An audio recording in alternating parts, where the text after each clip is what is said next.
என்னாலும் இயேசுவே. சொல்லுவோம் நன்றி இயேசுவே, என்னாலும் இயேசுவே. ஆமென். நன்றி இயேசுவே, என்னாலும் இயேசுவே. ஒரு நாளும் என்னை மறவா தெய்வம் நீரே, நன்றியோடு உம்மை துதிக்கிறேன். ஒரு நாளும் என்னை மறவா தெய்வம் நீரே, நன்றியோடு உம்மை துதிக்கிறேன்.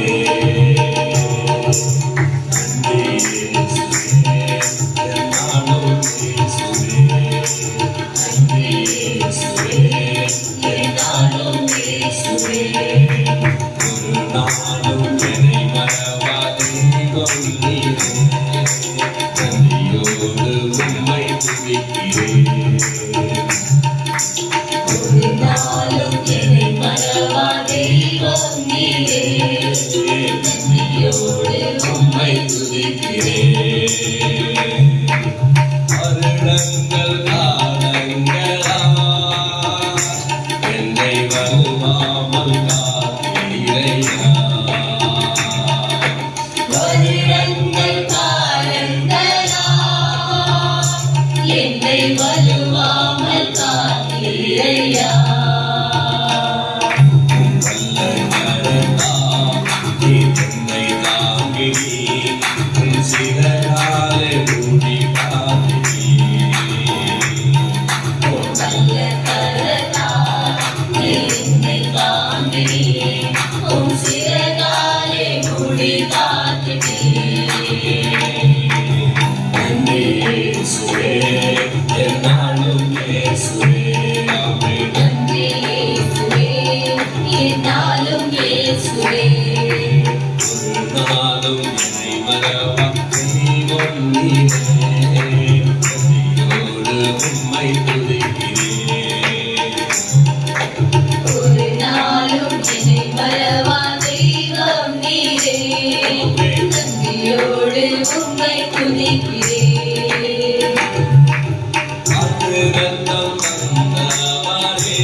என்னை மறவா தெய்வம் நீரே, நன்றியோடு உம்மை துதிக்கிறேன்.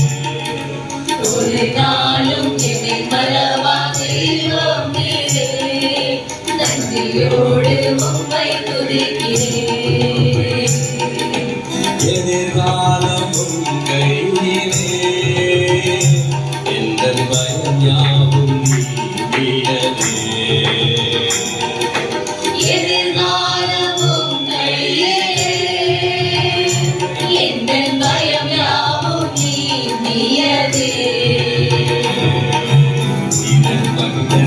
ஒரு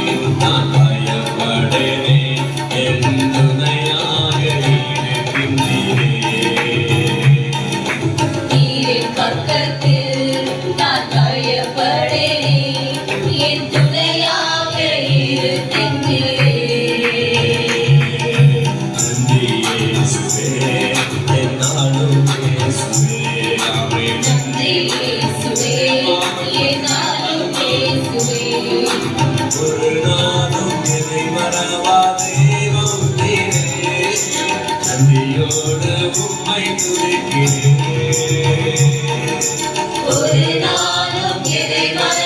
தெய்வம் நீரே, நன்றியோடு உம்மை துதிக்கிறேன்.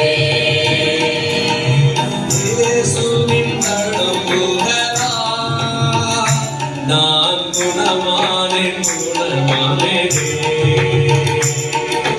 இயேசுவின் நடுங்குகிறா நான் குணமானேன் குணமானேனே நல்ல வைத்தியராய் நீ என்னோடு இருந்தீர் என் பலவீனம் யாவும் நீக்கினீர் நல்ல வைத்தியராய் நீ என்னோடு இருந்தீர் என் பலவீனம் யாவும் நீக்கினீர் நன்றி இயேசுவே என்னாலும் இயேசுவே நன்றி இயேசுவே என்னாலும் இயேசுவே நாமே ஒரு நாளும் என்னை மறவா தெய்வம் நீரே நன்றியோடு உம்மை துதிக்கிறேன் நாமே ஒரு நாளும் என்னை மறவா தெய்வம் நீரே நன்றியோடு உம்மை துதிக்கிறேன் நாமே நன்றி இயேசுவே என்னாலும் இயேசுவே நாமே நன்றி இயேசுவே என்னாலும் இயேசுவே நாமே நன்றி இயேசுவே என்னாலும் இயேசுவே நாமே நன்றி இயேசுவே என்னாலும்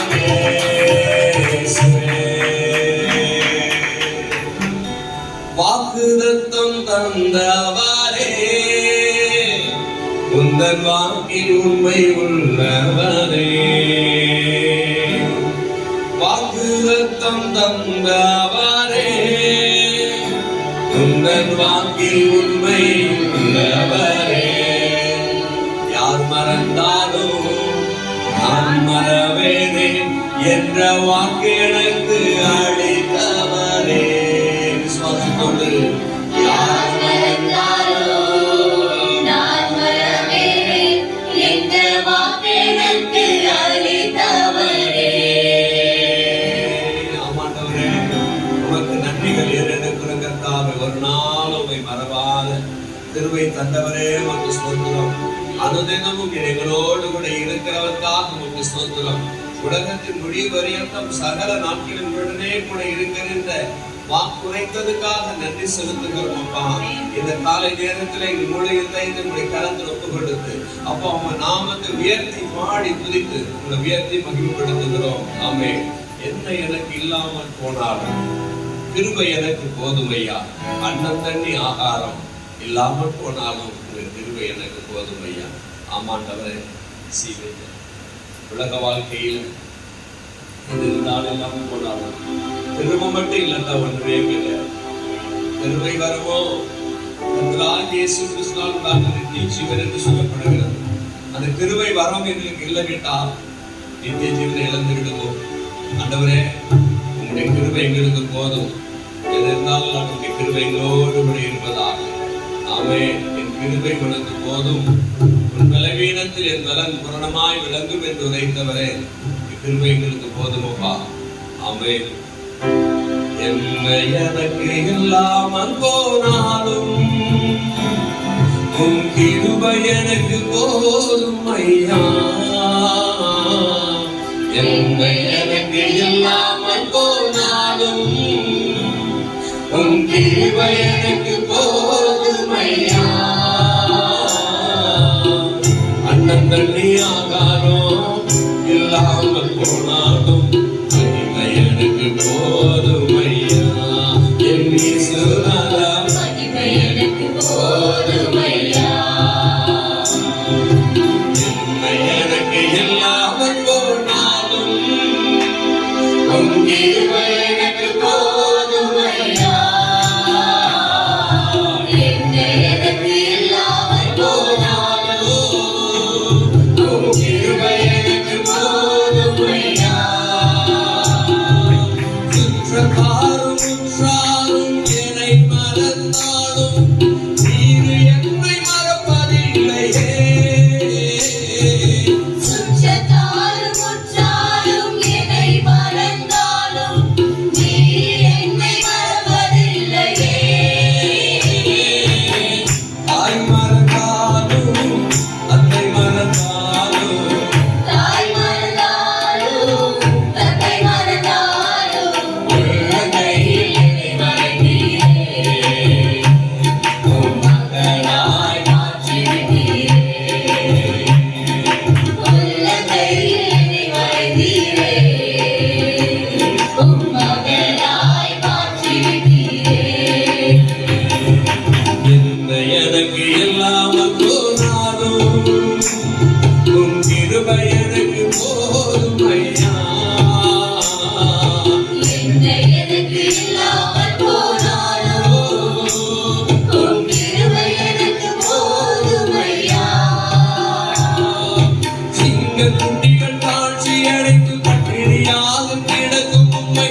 உயர்வே ஆனாலும் தாழ்வே ஆனாலும் அன்பை என்ன பிரிப்பதில்லையே.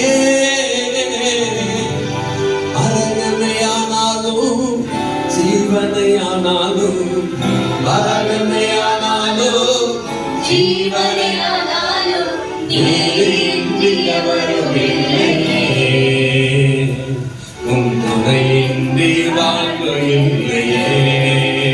எங்களுக்கு நீர் இன்றி எவரும் இல்லையே. உன் துணையின்றி வாழ்வு இல்லையே. ஆமென்ப்பா. நீர் இல்லாம நாங்க இல்லை கர்த்தாவே. இந்த கிருபை எந்த நாளும் எங்களோடு கூட இருப்பதற்காக ஸ்தோத்திரம். மகிமை எங்கள் மத்தியில இருப்பதற்காக ஸ்தோத்திரம். ஆண்டவரே, நீர் எங்களை நடத்துகிற தேவன். உன் கரத்துல நாங்கள் இங்கு ஒப்பு கொடுக்கிறோம். ஆமென். எனது தலைவன் இயேசுராஜன் மார்பில் சாய்ந்து சாய்ந்து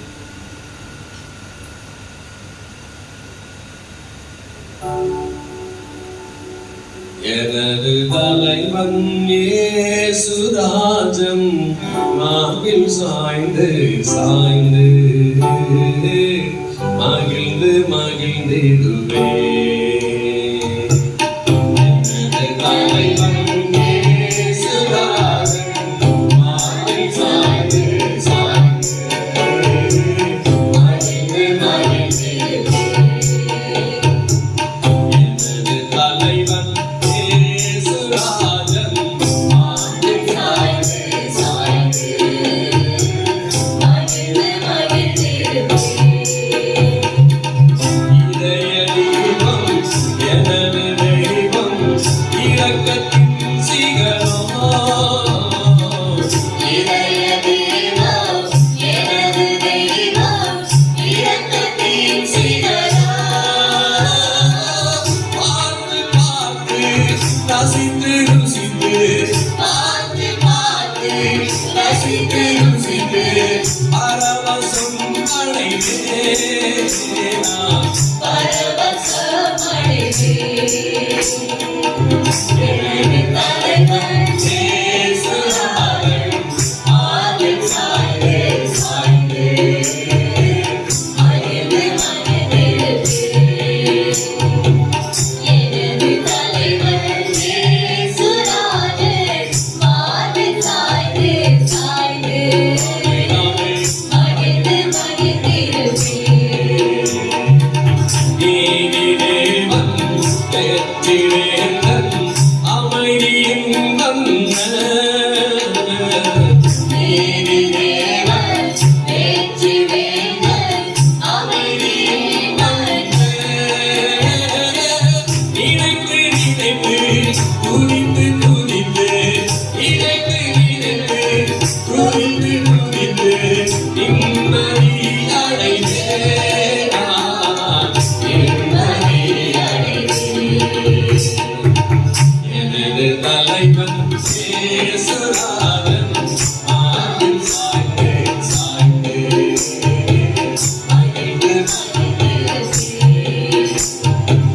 எனது தலைவன் இயேசுராஜன் மார்பில் சாய்ந்து சாய்ந்து மகிழ்ந்து மகிழ்ந்திடுவேன். நல்ல மேய்ப்பன் குரலை கேட்டு நாளும் பின்தொடர்வே.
நல்ல மேய்ப்பன் குரலை கேட்டு நாளும் பின்தொடர்வோம். ஆண்டவரே, உங்க குரலை கேட்டு பின்பதாக நாங்கள் செல்வோம். ரட்சிப்பி பாத்திரத்தை எடுத்துக்கொண்டு மோடு விட நடப்போம். ஆண்டவரே, நீ தந்திருக்க நல்ல ஸ்லாக்கியத்துக்காக உமக்கு ஸ்தோத்திரம். இந்த நாள் எங்களோடு கூட இருந்து நடத்துகிறவரே, உமக்கு நன்றி. உங்க நாமம் மகிமைப்படுவதாக. Thank you, Jesus. என் மீது அன்பு கூர்ந்து பலியானி சிலுவையிலே எனக்காய் இரத்தம் சிந்தி கழுவினி குற்றம் நீங்க பிரித்தெடுத்தி இரக்கமுமா உமக்கென்று வாழ்ந்திட பிரித்தெடுத்தி இரக்கமுனா உமக்கென்று வாழ்ந்திட ஆராதனை உமக்கே அனுதினமும் உமக்கே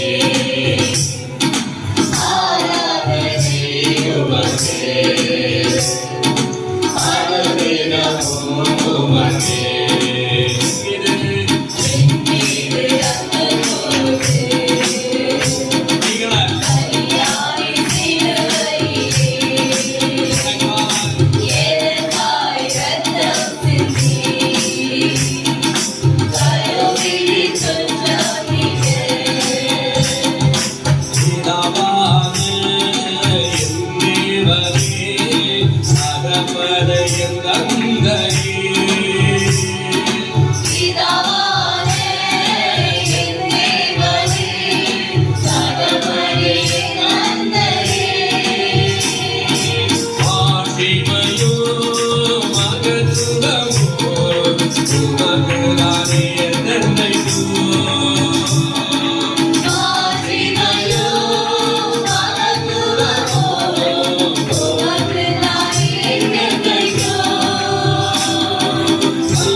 Bye.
புது வழியை திறந்தீர் ஆண்டவரே. மகா மகா பரிசுத்த ஸ்தலத்தில் நுழைபடியா எங்களுக்கு கிருபை தந்தீங்கப்பா. எல்லாம் உம்மாலே தான் நாங்கள் சமாதானமற்று இருந்த எங்களுக்கு சமாதான பிரபுவாய் வந்து சமாதானத்தை ஏற்படுத்தி பிதாவோடு ஒரு ஐக்கியத்தை கொடுத்தவைக்காக நமக்கு ஸ்தோத்திரம். நீ செய்த நன்மைகளை நாம் நினைத்து பார்க்கிறோம். எண்ணி முடியாத அதிசயங்கள் என் வாழ்வில் செய்பவரே, எண்ணி முடியாத அற்புதங்கள் என் வாழ்வில் செய்பவரே, கோடி கோடி நன்றி சொன்னாலும் உமக்கு அது ஈடாகுமோ? கோடி கோடி நன்றி சொன்னாலும் என் வாழ்நாள் ஈடாகுமோ என்று சொல்லி தன்னுடைய சமூகத்தில் அர்ப்பணித்து எண்ணி முடியாத அதிசயங்கள் என் வாழ்வில் செய்பவரே, எண்ணி முடியாத அற்புதங்கள் என் வாழ்வில் செய்பவரே, ஆமென். எண்ணி முடியாத அதிசயங்கள் என் வாழ்வில் செய்பவரே, ஆமென். எண்ணி முடியாத அற்புதங்கள் என் வாழ்வில் செய்பவரே, கோடி கோடி நன்றி சொன்னாலோ உமக்கது ஈடாகுமோ? கோடி கோடி நன்றி சொன்னாலோ என் வாழ்நாள் ஈடாகுமோ? கோடி கோடி நன்றி சொன்னாலோ உமக்கது ஈடாகுமோ? கோடி கோடி நன்றி சொன்னாலோ என் வாழ்நாள் ஈடாகுமோ? ஏற்ற வேளையெங்கும் வாக்குகள் தந்து என்னை சோர்ந்திடாமல் காத்ததை எண்ணி பாடுவேன். சோர்ந்திட்ட வேளையிலும் கிருபைகள் தந்து என்னை விழுந்திடாமல் சுமந்ததை போற்றி பாடுவேன். ஆமென். ஏற்ற வேளையிலும் வாக்குகள் தந்து என்னை சோர்ந்திடாமல் காத்ததை எண்ணி பாடுவேன். ஆமென். சோர்ந்திட்ட வேளையிலும் கிருபைகள் தந்து என்னை விழுந்திடாமல் சுமந்ததை போற்றி பாடுவேன். இடைவிடாமல் காத்தீரையா, உந்தன் வார்த்தைகளால் நடத்தினீரையா. ஆமென். இடைவிடாமல் காத்தீரையா, உந்தன் வார்த்தைகளால் நடத்தினீரையா. கோடி கோடி நன்றி சொன்னாலும் உமக்கது ஈடாகுமோ? கோடி கோடி நன்றி சொன்னாலோ என் வாழ்நாள் ஈடாகுமோ? ஆமென். கோடி கோடி நன்றி சொன்னாலோ உமக்கது ஈடாகுமோ? கோடி கோடி நன்றி சொன்னாலோ என் வாழ்நாள் ஈடாகுமோ? தனிமையிலே நான் அழுத போதெல்லாம் ஒரு தாயை போல பேச்சியதை எண்ணி பாடுவேன். தேவைகளால் நான் திகழ்ந்த போதெல்லாம் ஒரு தகப்பனை போல் தாங்கியதை போற்றி பாடுவேன். தனிமையிலே நான் அழுத போதெல்லாம் ஒரு தாயை போல பேசியதை எண்ணி பாடுவேன். தேவைகளால் நான் திகைத்த போதெல்லாம் ஒரு தகப்பனை போல் தாங்கியதை போற்றி பாடுவேன். குறைகளெல்லாம் இருந்தது தந்து என்னையும் இருக்காமல் நேசித்தீரையாமே. குறைகளை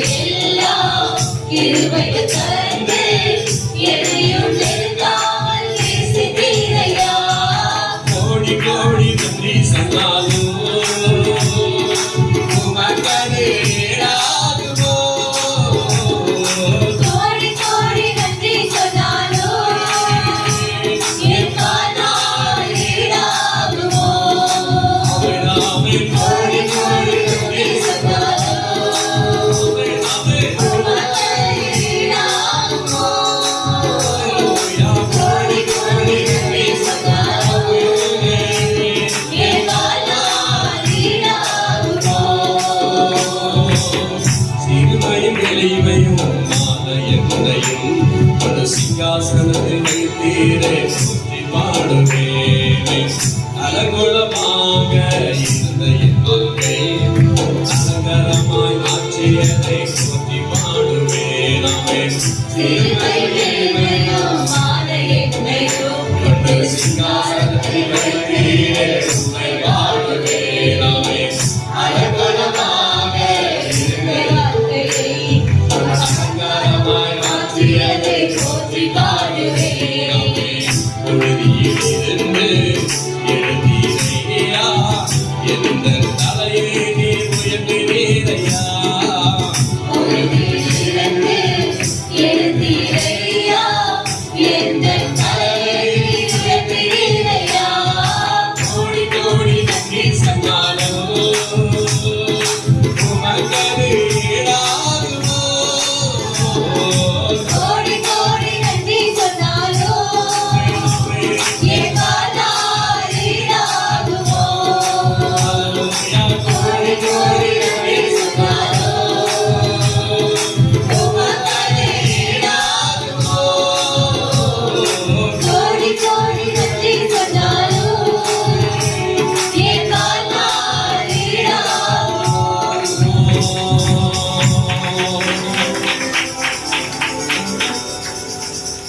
முடியாத அதிசயங்கள் எங்கள் வாழ்வில் செய்திக்கப்பா. நாங்கள் போகும்போது வரும்போது உங்களுடைய கிருபை எங்களை காக்குகிறது. ஆண்டவரே, நாங்கள் நினையாத காரியங்கள் எல்லாம் எங்களுக்கு வாய்க்கும்படியாக செய்யும். ஆண்டவரே, பெரிய பெரிய அற்புதங்கள் வாழ்வில் செய்து அனுதினம் எங்கள் நடத்துகிறதற்காக உங்களுக்கு ஸ்தோத்திரம். உங்க நாமமே மகிமைப்படுங்கப்பா. உமக்கு ஸ்தோத்தரிக்கிற எல்லாம் இருக்கிறது.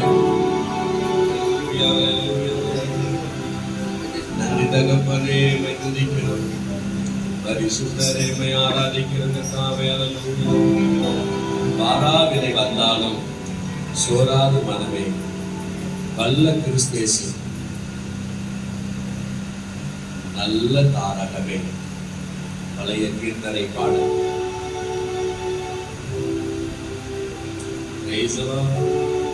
பாராவினை வந்தாலும் சோராது மனமே வல்ல கிறிஸ்துனக்கு நல்ல தாரகமே. நல்ல கிறிஸ்துனக்கு நல்ல தாரகமே. அழகை சதித்தும் இது வலை வீசினாலும் அஞ்சாதே சுபரம் கஞ்சம் விடாதே. அஞ்சாதே சுபரம் கஞ்சம் விடாதே. உலகம் நேரிட்டுடற்கு மலை பூசினாலும் துருதேவி கலராதே தெரிந்தவராதே.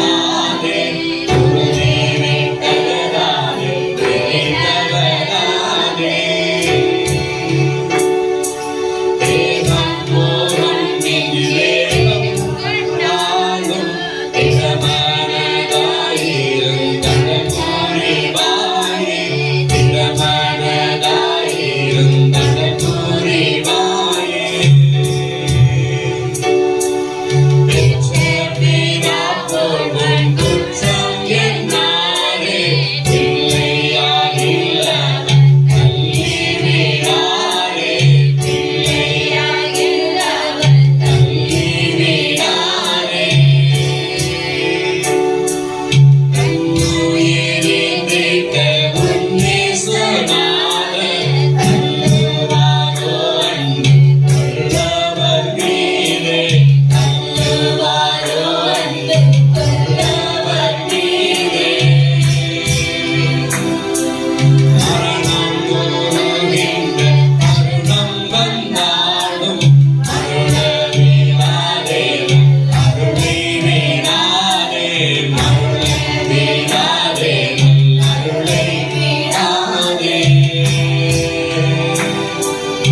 எத்தனை பாடுகள் எத்தனை சோதனைகள் வந்தாலும் சோர்ந்திடாதே.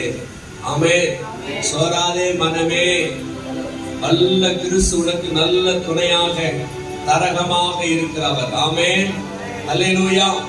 அலகை சதித்து மீது வலை வீசினாலும் அஞ்சாதே, யேசுவரன் தஞ்சம் விடாதே.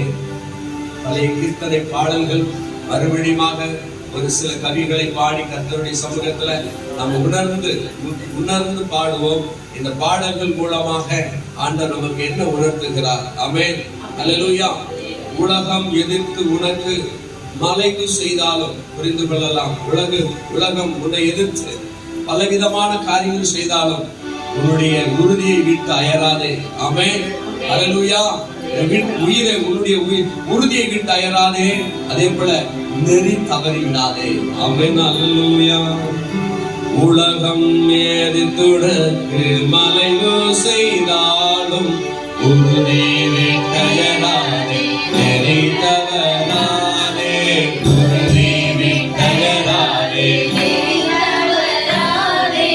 தேகம் மோகம் மிஞ்சி வேகம் கொண்டாலும் திறமனதாயிரும் கடல் புரிவாயே. திறமனதாயிரும் கடல் புரிவாயே. பெற்ற பிதா போல் உன் குற்றம் என்னாரே. பிள்ளையாகில்லவர் தள்ளி விடாரே.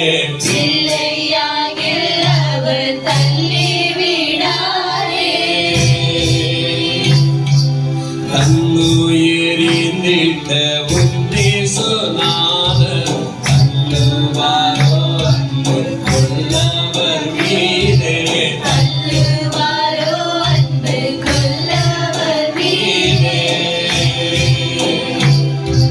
மரணம் போருகின்ற தருணம் வந்தாலும் மரணமில்லாதே அருளை விடாதே.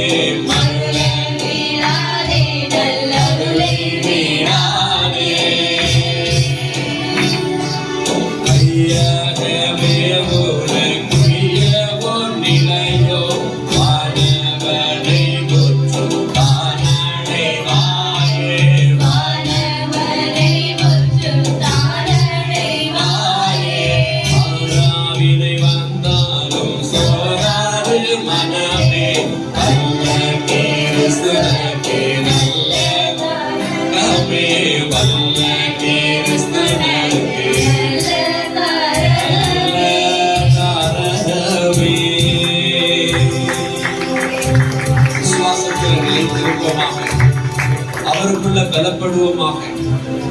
என்ன சோதனைகள் வேதனைகள் வந்தாலும் அவருடைய அன்பிலை விட்டு நம் நிலை வேறாதபடி உறுதியாய் பற்றி கொண்டிருப்போமாக. ஆமென். ஆமென். அல்லேலூயா. அல்லேலூயா. சிறகுகளிலே நிழல்களிலே நான் தங்கியிலை பாருவேன். நீ துணையா இருப்பதனால் நான் என்றும் இலை பாருவேன். சிறகுகளே நிழல்களிலே நான் தங்கியிலை பாருவேன்.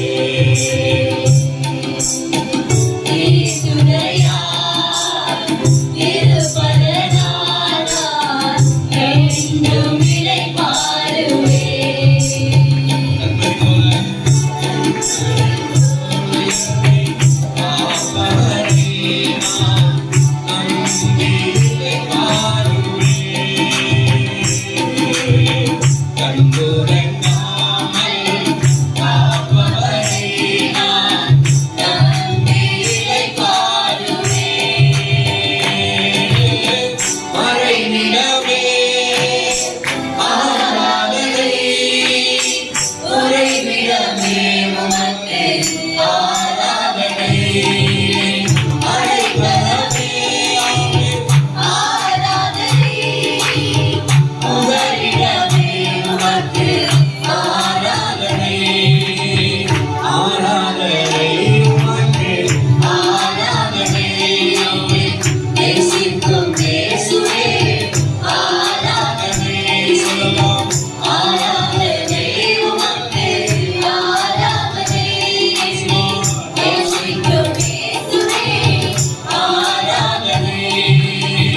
உமக்கே ஆராதனை ஆதரிக்கும் இயேசுவே ஆராதனை பக்கத்தில் 1000 பேர் இழந்தாலும் என்னை அணுகாமல் காப்பவரே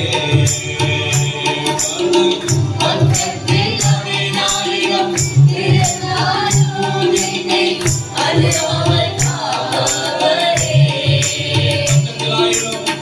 பக்கத்தில் 1000 பேர் இருந்தாலும் என்னை அழுகாமல் காப்பவரே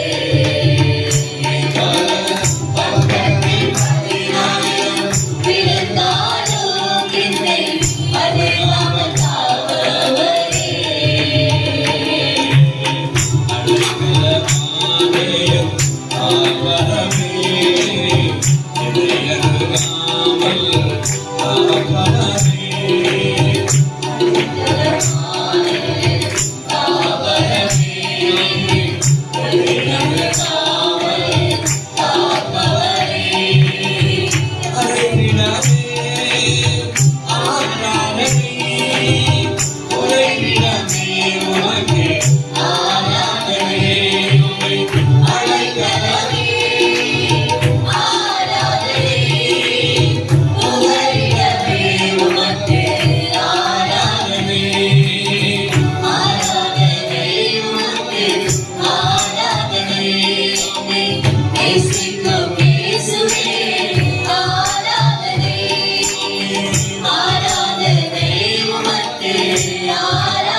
ராஜனேமை ஆராதிக்கிறோம். உங்க நாமம் மகிமைப்படுவதாக. அதை விடவே ஆராதனை உறைவிடவே உமக்கு ஆராதனை அடைக்கலமே ஆராதனை புகழிடமே உமக்கு ஆராதனை ஆராதனை உமக்கு ஆராதனை என்னை நேசிக்கும் இயேசுவே ஆராதனை ஆராதனை உமக்கு ஆராதனை என்னை ஆதரிக்கும் இயேசுவே ஆராதனை எல்லா கனமும் எல்லா புகழும் எல்லா துதியும் எல்லா ஸ்தோத்திரம் எல்லாம் உமக்கு ஒருவருக்கே இயேசு நாமத்திற்கே உம்மை உயர்த்துகிறோம் அப்பா. எல்லா மகிமை உமக்கே ஆண்டவரே. இந்த மாலை காலை நேரத்தில் இந்த தாழ்மையோடு சமூகத்தில் அர்ப்பணிக்கிறோம். பரிசுத்த பிதாவே, நாமம் மகிமைப்படுவதாக. நீரே இந்த ஆராதனை கூட மகிமைப்படுது. தாழ்ந்து புகழுகிறோம். தொடர்ந்து எங்களை நடத்துவீராக. இயேசுவின் நாமத்தில் அர்ப்பணிக்கிறோம். ஜெபங்கள் நல்ல பிதாவே. ஆமென், ஆமென். அல்லேலூயா, அல்லேலூயா. வெளிப்படுத்தின விசேஷத்துல 8ஆம் அதிகாரம் 1ஆம் வசனத்திலிருந்து நாம் இன்றைக்கு அதை தியானிக்க இருக்கிறோம். प्रकाशित वाक्य के 8वां अध्याय में पहले वचन से हम आज मनन करने वाले हैं। வெளிப்படுத்தின விசேஷம் 8:1 நாம் அதை பார்க்கிறோம். அவர் 7ஆம் முத்திரையை உடைத்தபோது பரலோகத்தில் ஏறக்குறைய அரை மணி நேரம் அளவும் அமைதல் உண்டாயிற்று. பின்பு தேவனுக்கு முன்பாக நிற்கிற 7 தூதர்களையும் கண்டு அவர்களுக்கு 7 எக்காளங்கள் கொடுக்கப்பட்டது. ஓகே, வசனம் சொல்கிறது, और वचन कहता है, அவர் 7ஆம் முத்திரை உடைத்தபோது பரலோகத்தில் ஏறக்குறைய அரை மணி நேரம் அமைதல் உண்டாயிற்று. और जब उसने 7वीं मोहर खोला था तब स्वर्ग में आधे घंटे तक वो शांति थी। 7ஆம் முத்திரை உடைக்கும் போது அரை மணி நேரம் ஒரு அமைதல் அங்கே உண்டாகிறது. और जब 7वें मोहर को खोलेंगे तो आधे घंटे तक सन्नाटा थी। ஏன் இது உண்டாக்குச்சு அப்படி பார்த்தாச்சுன்னா, और क्यों ये हुआ करके जब हम देखते हैं, அடுத்து வரப்போகிற காரியம் பயங்கரமா இருக்க போகிறது. तो इसके बाद घटने वाली कार्य बहुत ही भयंकर है। ஒவ்வொரு எக்காலம் ஊதும் போதும் உலகத்துல பயங்கரமான சம்பவங்கள் நடக்க போகிறது. और हर एक तुरी फूकने पर संसार में बहुत ही भयंकर घटना घट रही है। அது நிமித்தம் ஒரு அமைதல் அங்கே உண்டாகிறது. और उसी कारण वहाँ एक शांति सन्नाटा होती है। அல்லேலூயா. அல்லேலூயா. இந்த ஏழாம் முத்திரை உடைக்கிற சம்பவமே, और ये सातवां मोहर को खोलने वाली जो घटना है, 7 எக்காலங்கள் ஊதப்படுவதற்கு ஆயத்தம். वो 7 तुरी फूकने की तैयारी है। அல்லேலூயா. हालेलुया। 7 எக்காலங்கள் ஊதப்படுவதற்கு ஆயத்தமாகத்தான் இந்த முதலாக இந்த கடைசி ஏழாம் முத்திரை உடைக்கப்படுகிறது. और 7 तुरी फूकने की तैयारी के रीति में ही आखिरी मोहर 7वीं मोहर जो खुली जाती है। அல்லேலூயா. हालेलुया। எக்காலத்தின் நியாய தீர்ப்பு ஒரு நியாய தீர்ப்பே ஆகும். ஒரு எக்காலத்தின் நியாயத்திற்கு ஒரு பகுதி தான் இது. और उस तुरी फूकने के एक भाग ही यह है। கோப கலசங்களினால் உண்டாகும் நியாயத்திற்கு ஒரு பயங்கரமான ஒரு கொடிதானதாய் காணப்பட போகிறது. और परमेश्वर का क्रोध जो बहुत ही भयंकर होने वाली है। அல்லேலூயா. हालेलुया। இந்த 7 எக்காலங்கள் வரப்போகும் 7 கோப கலசங்களின் பயங்கரத்தை எடுத்து சொல்லுகிறது. और 7 तुरी जो है 7 परमेश्वर के क्रोध के कटोरे के बारे में बात करती है। வெளிப்படுத்தல் 16ஆம் அதிகாரம் நீங்க எழுதி வைத்துக் கொள்ளுங்கள். வெளிப்படுத்தல் 16 1 21 வசனங்களை வாசிக்கும் போது அங்க நடக்கிற சம்பவங்கள் பயங்கர அதிர்ச்சியை கொடுக்கிறதாய் காணப்படுகிறது. और जब हम प्रकाशित वाक्य की 16वां अध्याय पढ़ते तो वहाँ होने वाली घटना बहुत भयंकर बताई गई है। பாவத்துக்கு எதிராக வரும் பயங்கர உபத்திரவத்தை நினைத்தே பரலோகத்தில் அமைதல் உண்டாகிறது. और पाप के विरुद्ध आने वाली भयंकर को देखकर ही स्वर्ग में सन्नाटा होती है। பாவம் செய்கிற மக்களுக்கு விரோதமான பயங்கரமான அழிவு வரப்போகிறது. அதனால ஒரு அமைதல் உண்டாகிறது. और पाप करने वाले बच्चों के खिलाफ एक भयंकर हानि आने वाली, इसकी वजह से वहाँ एक सन्नाटा हो रही है। அல்லேலூயா. हालेलुया। பெரிய நியாயாதிபதி நியாயம் தீர்க்க ஒரு தீர்ப்பு அளிக்க இருக்கிறார் என்று சொன்னால், और वहाँ यदि कोई अध्यक्ष जो है वो न्याय सुनाने के बैठे हैं तो எல்லாரும் அவரை எதிர்நோக்கி பார்த்துக்கிட்டு और இருப்பாங்க. सभी लोग चार के साथ उनकी ओर देखते हैं என்ன தீர்ப்பு வரப்போகுது என்கிற பயங்கர அதிர்ச்சியில் உட்கார்ந்துட்டு कि अभी वो क्या न्याय सुनाने वाले हैं करके। ரொம்ப சைலண்டா இருக்கும் அந்த இடம். और वो बहुत ही जगह शांत रहती है। அல்லேலூயா. हालेलुया। பெரிய அமைதல் அங்கே காணப்படும். और बहुत बड़ी सन्नाटा दिखाई देती है। இங்கே அப்படிதான் பரலோகத்தில் அமைதல் காணப்படுகிறது. और ऐसे ही स्वर्ग में भी एक सन्नाटा दिखाई दे रही है। எதற்கு 7 எக்காலங்கள் ஊதப்பட போகிறதே அதற்கான ஒரு அமைதல். क्यों? क्योंकि 7 तुरी जो फूकी जानी है उसके लिए एक सन्नाटा। என்னன்னு சொன்னா, और क्या है? அந்த எக்காலங்கள் ஊதப்படும் போது ஒவ்வொரு எக்காலங்கள் ஊதப்படும் போது நடக்க போகிற சம்பவங்கள் கொடிதாக இருக்கிறபடினால, और एक तुरी जब फूकी जाती तो होने वाली घटना बहुत ही भयंकर होने के कारण, பாவத்துக்கு எதிராய் பயங்கரமான சம்பவங்கள் நடக்க போகிறதா இருக்கிறபடினால पाप के विरुद्ध बहुत ही भयंकर घटना घटने के कारण அங்க அமைதல் वहाँ காணப்படுகிறது. सन्नाटा होती है। அல்லேலூயா. हालेलूया। இதைத்தான் நாம் அதிலே படிக்கிறோம். और यही हम यहाँ पढ़ते हैं। இரண்டாம் வசனம் சொல்லுகிறது, दूसरा वचन इस प्रकार कहता, பின்பு தேவனுக்கு முன்பாக நிற்கிற 7 தூதர்களையும் கண்டேன். அவர்களுக்கு 7 எக்காலங்கள் கொடுக்கப்பட்டது. और मैंने उन 7 स्वर्गदूत को जो परमेश्वर के सामने खड़े रहते हैं देखा, और उन्हें 7 धूली दी गई। அல்லேலூயா. हालेलुया। ஸ்டார்ட் ஆகிறது ஒவ்வொருத்தர் கையில 7 தூதர்கள் கையில கொடுக்கப்படுகிறது. अभी हर एक स्वर्गदूतों के हाथ में से 7 दूतों के हाथों में धूली दी जाती है। 7 தூதர்கள் என்று சொல்லப்படும் பொழுது और जब 7 स्वर्गदूत करके कहते हैं, வெளிப்படுத்தல் அதாவது தள்ளப்பட்ட ஆகமங்களில் तो निकाले गए अध्यायों में से அப்போகிரிப்பா என்று சொல்லப்படுகிற ஒதுக்கப்பட்ட புஸ்தகங்கள், अपोक्लिपा करके कहने वाले हटाए गए पुस्तक, அதுல இந்த 7 தூதர்களை குறித்து அங்க எழுதப்பட்டிருக்கிறதாக और சொல்லப்படுகிறது. उसमें इन 7 दूतों के बारे में लिखा गया है। அல்லேலூயா. அந்த பைபிள் இருக்கும். அதுல வெளிப்படுத்தல் விசேஷம் அது எடுங்க. அந்த பைபிள் இங்கிலீஷ் பைபிள் எடுங்க. வெளிப்படுத்தல் விசேஷத்துல 7 தூதர்கள் பெயர் இருக்குதான்னு பார்ப்போம். 7:2 அதுல வந்து சரி அது எடுக்க நான் இப்ப அதை நம்ம படிக்க முடியாது. அந்த புஸ்தகத்துல இந்த பெயர்கள் அங்க இருக்கிறது.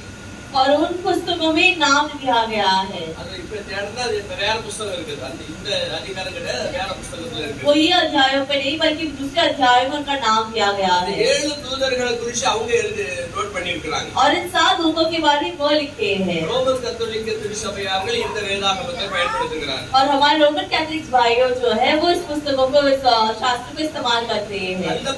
தள்ளுபடி ஆகமங்கள் என்று சொல்லப்படுகிற और புத்தகம். इसे कहा जाता है कि हटाए गए पुस्तकें। ஒரு 14 புத்தகங்கள் என்று நினைக்கிறேன், எழுதி வச்சிருக்கிறாங்க. कुछ 14 पुस्तक के आसपास जो है वो हटाई गई है। 1500வது வருடத்துல और से 1500 साल में 1500 साल 1500வது வருடத்துல और 1500வது வருடத்துல இந்த வேதாகமத்தை அவங்க வைத்து அனலைஸ் பண்ணாங்க.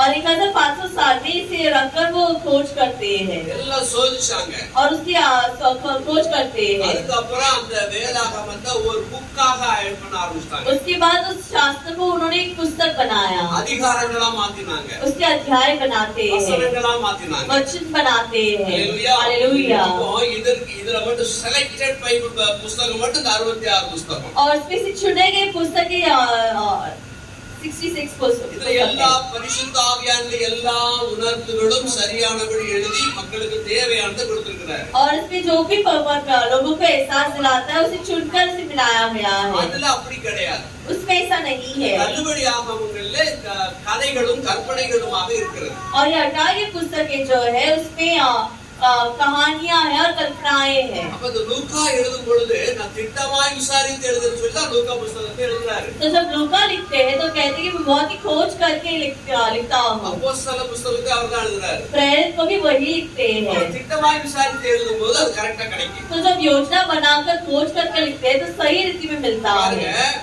4 சுவிசேஷங்கள் இருக்கிறது. और 4 सुसमाचार है 4 சுவிசேஷங்கள் 4 நபர்கள் எழுதியிருக்கிறாங்க. और 4 सुसमाचार को 4 अलग लोग लिखे हैं 4 பேரும் அவங்களுடைய தாட்ல எழுதியிருக்கிறாங்க. और चारों लोग अपने अपने विचार अनुसार लिखे हैं। பரிசுத்த ஆவியின் ஏவுதல் மூலமாக पवित्र आत्मा के उकसाने के द्वारा அந்த பரிசுத்தவான்கள் पवित्र लोग ஆண்டவருடைய சொற்படி எழுதியிருக்கிறாங்க. परमेश्वर के वचनों के अनुसार लिखे हैं। ஹalleluya. हालेलुया। அதனால நமக்கு ஒரு புக்ல இருக்கிற சம்பவம் இன்னொரு புக்ல சில நேரம் கிடைக்காது. और इसे कई कभार एक पुस्तक में जो लिखी गई घटना है दूसरे पुस्तक में नहीं दिखाई देती है। யோவான் அவருக்கு விதத்திலே ஒரு மாதிரி எழுதியிருப்பாரு. योना अपने अनुसार अलग रीति में लिखे हैं, லூக்கா அவருடைய விதத்துல ஒரு மாதிரி எழுதியிருப்பாரு. लूका अपने विचारों में लिखते हैं। அதே போல மார்க் அவருடைய இதுல கண்ணோட்டத்துல எழுதியிருப்பாரு. इसी प्रकार मार्कोस भी अपने नजरिया के द्वारा लिखते हैं। ஹalleluya. हालेलुया। அப்படி அவங்கவங்க இதுல எழுதியிருக்கிறாங்க. और ऐसे सभी लोग अपने अपने विचार अनुसार, ஆனால் பரிசுத்த ஆவியானவருடைய இடைப்படுதலோடு लेकिन पवित्र आत्मा के उकसाने के द्वारा उनके साथ मिलकर பரிசுத்த ஆவியானவர் இடைப்பட்டபடிதான் இன்றைக்கு அந்த புத்தகம் நம்ம வச்சிட்டு இருக்கோம். और पवित्र आत्मा के साथ मिलने के कारण ही आज भी हम इस पुस्तक को रखकर पढ़ रहे हैं। பரிசுத்த ஆவியானவர் இல்லைன்னா அதை வச்சுக்கிட மாட்டோம். और अगर पवित्र आत्मा नहीं है तो हम इसे नहीं रखे அப்ப रहते। வேத ஆராய்ச்சியாளர் என்ன சொல்றாங்கன்னா तो शास्त्र के ऐतिहासिक लोग कहते हैं தள்ளுபடி ஆகமங்கள் அந்த 7 தூதர்களை குறித்து சொல்லப்பட்டிருக்கு. कि इस हटाए गए पुस्तकों में 7 दूतों के बारे में कहा गया है। நமக்கு தெரியும் மீகாவேல் காபிரியேல். हमें पता है कि मिखाएल है, गाब्रिएल है, அங்க வராங்க ரகுவேல், इधर आते रहुवेल, ரபேல், रवेल, சேராகுவேல், सेराहुवेल, யூரியேல், यूरिएल, ரெமியேல் रेमिएल। எல்லாம் 7ல தான் வராங்க. और ये सब एल के नामक में अंत होता है। 7 தூதர்களை குறித்து சொல்லப்படுகிறது. इस प्रकार की 7 दूतों के बारे में लिखाई गई என்ன है। சொல்றாங்க, இந்த 7 தூதர்கள் தான் அங்க கலசங்கள் கொடுக்கப்பட்டவர்கள் என்று சொல்ல எக்காலங்கள் கொடுக்கப்பட்டவர்கள் சொல்லப்படுகிறது. और दिखा गया है कि वो 7 दूतों को ही उस परमेश्वर का प्रकोप का कटोरा दिया गया है। இவங்க கையில தான் அந்த எக்காலங்கள் கொடுக்கப்பட்டதாக சில வேத ஆராய்ச்சியாளர் சொல்றாங்க. और इन्हीं के हाथों में वो उस प्रकोप का कटोरा दिया गया है करके ऐतिहासिक लोग कहते சரி, हैं। 3ஆம் வசனம் சொல்லுகிறது, வேறொரு தூதனும் வந்து தூபங்காட்டும் பொற்கலசத்தை பிடித்து பலிபீடத்தின் படியிலே நின்றான். சிங்காசனத்திற்கு முன்பாக இருந்த பொற்பீடத்தின் மேல் சகல பரிசுத்தவான்களுடைய ஜெபங்களோடும் செலுத்தும்படி மிகுந்த தூபவர்க்கம் அவனுக்கு கொடுக்கப்பட்டது. இதன் இடையிலே 7 எக்காலங்கள் கைகளில் கொடுக்கப்படுகிறது. और 7 तुरियों के हाथों में दिया जाता है। அதற்கு இடையில வேற ஒரு தூதன் உள்ள வர்றான். और उसी के बीच में एक और स्वर्गदूत अंदर प्रवेश करके தூபம் காட்டும் பொற்கலசம், அதாவது தங்கத்தினால ஆன கலசத்தை பிடித்துக் கொண்டு வருகிறான். और वो सोने का धूपदान को लेकर आते हैं। நம்ம சபையில தூபம் காட்டுற பழக்கம் கிடையாது. और हमारी सभा में हम धूप नहीं बताते। ரோமன் கத்தோலிக்க சபையில தூபம் காட்டுற பழக்கம் இருக்கிறது. लेकिन कैथलिक सभा में होता है ஒரு ஒரு ஸ்டீல்ல ஒரு பாத்திரம் இருக்கும். एक स्टील का एक बर्तन होगा அதுக்கு 4 சங்கிலி மாதிரி இருக்கும். மேல அப்படி பிடிக்கிற மாதிரி பிடி இருக்கும்.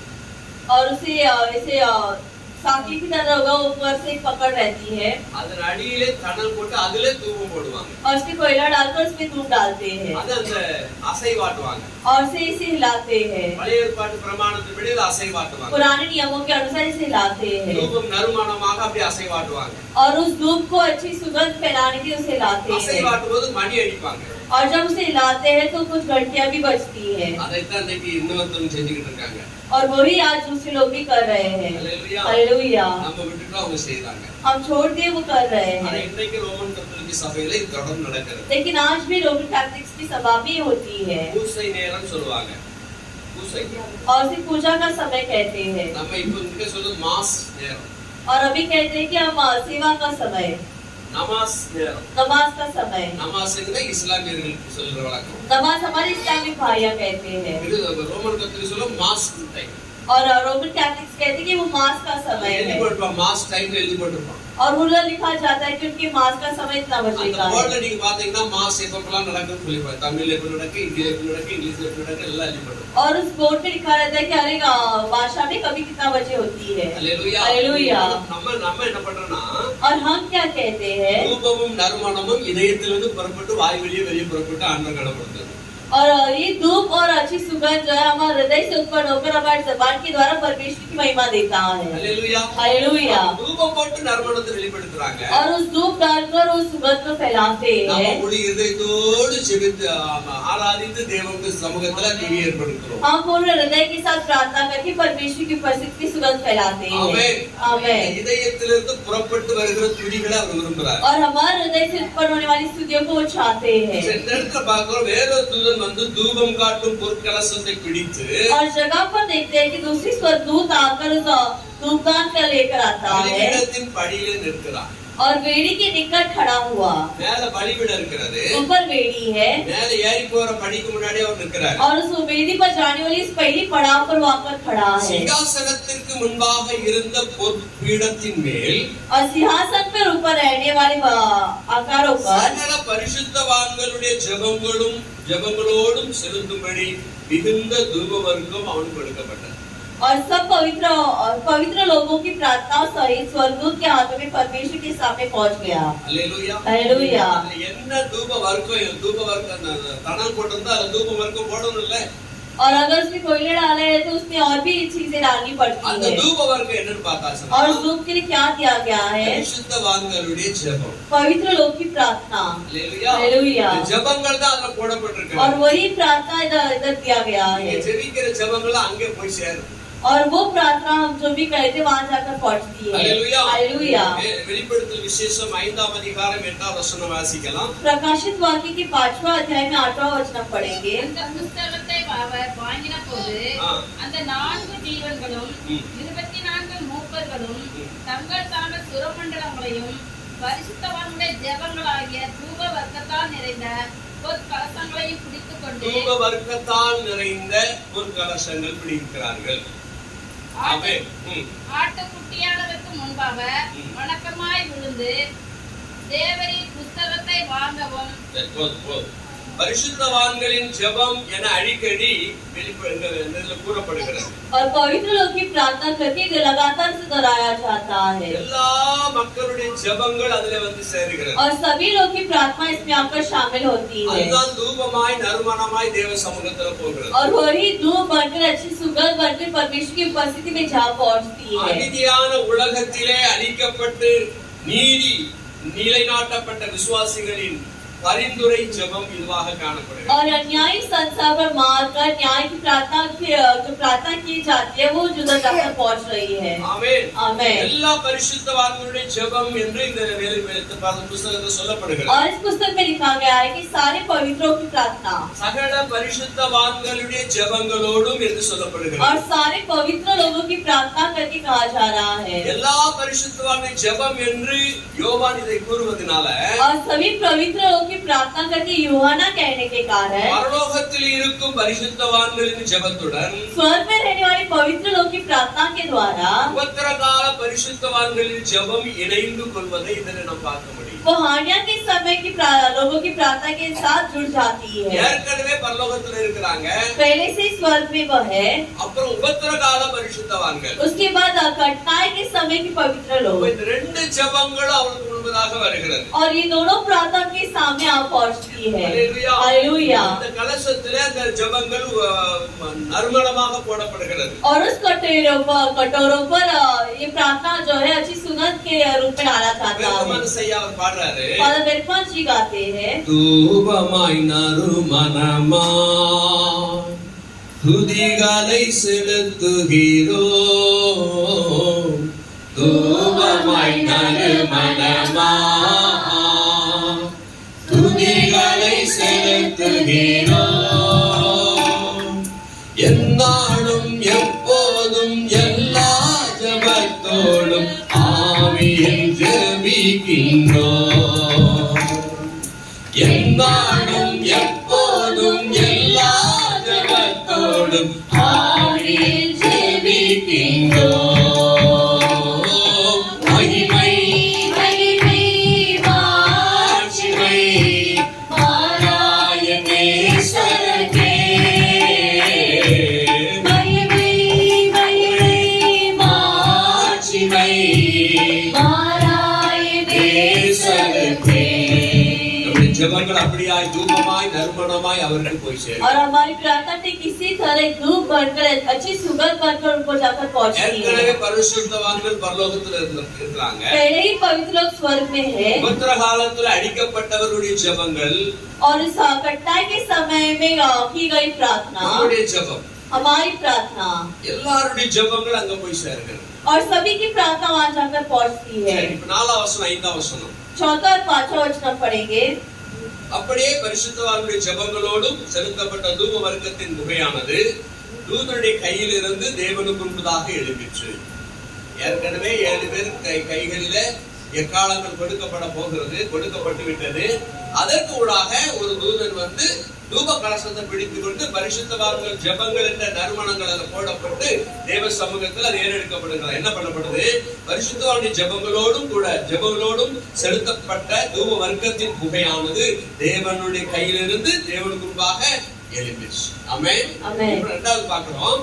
பின்பு அந்த தூதன் தூப கலசத்தை எடுத்து அதை பலிபீடத்தில் நெருப்பினாலே நிரப்பி பூமியிலே கொட்டினான். உடனே சத்தங்களும் இடி முழக்கங்களும் மின்னல்களும் பூமி அதிர்ச்சிகளும் உண்டாயின. ஆரம்பாயிடுச்சு. और अभी इधर आरंभ होती है।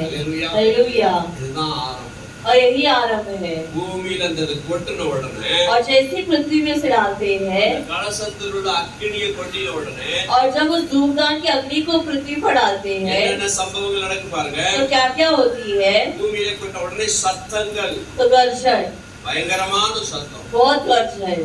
இன்னைக்கு சில ஊழியக்காரங்க சொல்றாங்க சத்தம் பயங்கரமா சில கேட்குச்சு. और कई सेवक कहते हैं कि बहुत बड़ी आवाज सुनाई देती है। சில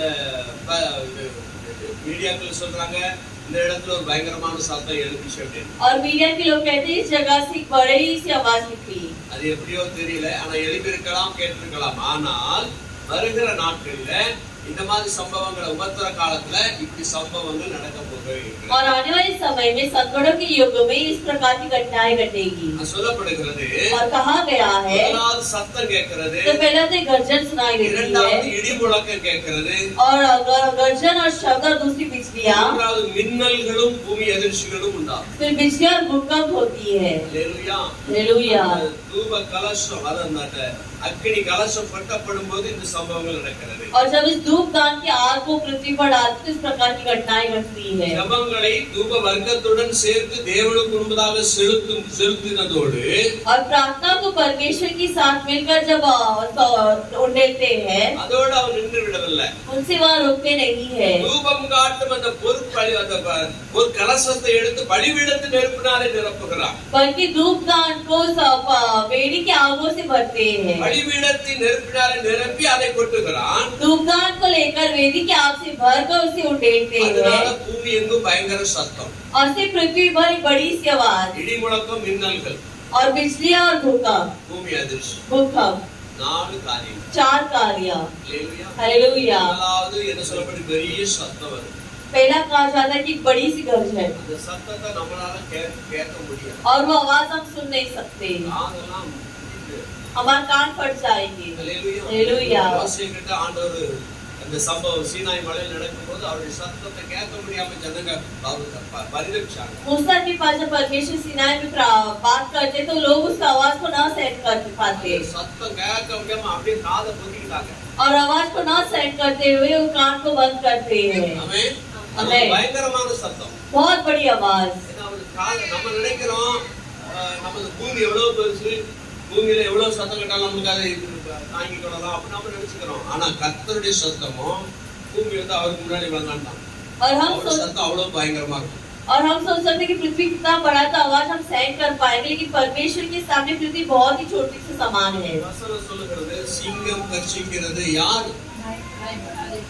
அல்லேலூயா. और वचन कहते हैं कि शेर की गरजने से कौन निडर रहेगा। சிங்கம் கரிச்சினா 8 கிலோமீட்டர் தூரம் கேட்கும். और शेर की गरजना जो है वो 8 किलोमीटर की दूरी पर सुनाई देती है சத்தம் போடுச்சா 8 கிலோமீட்டர் தூரம் அந்த சத்தம் எதிரொலிக்கும். और उसकी गरजने के कारण 8 किलोमीटर दूरी तक उसकी आवाज पहुंचती அங்கே है இருக்கிற மிருகங்கள்லாம் பயந்து நடுங்கி அதாவது ஓடி போயிடும். और बाहर आने वाली जानवर जो है वो सुनकर डर कर भाग जाते हैं। கர்த்தரின் கோபத்தினால் இந்த சத்தம் உண்டாகும். परमेश्वर के क्रोध के दिन इस प्रकार की आवाज उठेगी அதை தாங்க முடியாது. और वह सहन नहीं कर पाएंगे। இரண்டாவது சொல்லப்படுகிறது दूसरा कहा गया है சத்தங்கள் உருவாச்சு. இரண்டாவது முழக்கம், இடி முழக்கம் உருவாகிறது.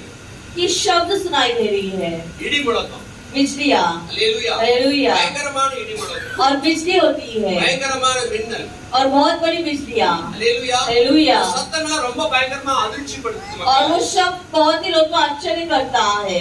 அது எப்படி இருக்குன்னு நம்ம நினைச்சு பார்த்தாலே பயங்கரமா இருக்கு. तो कैसा रहेगा करके सोचने पर ही डर लगता है।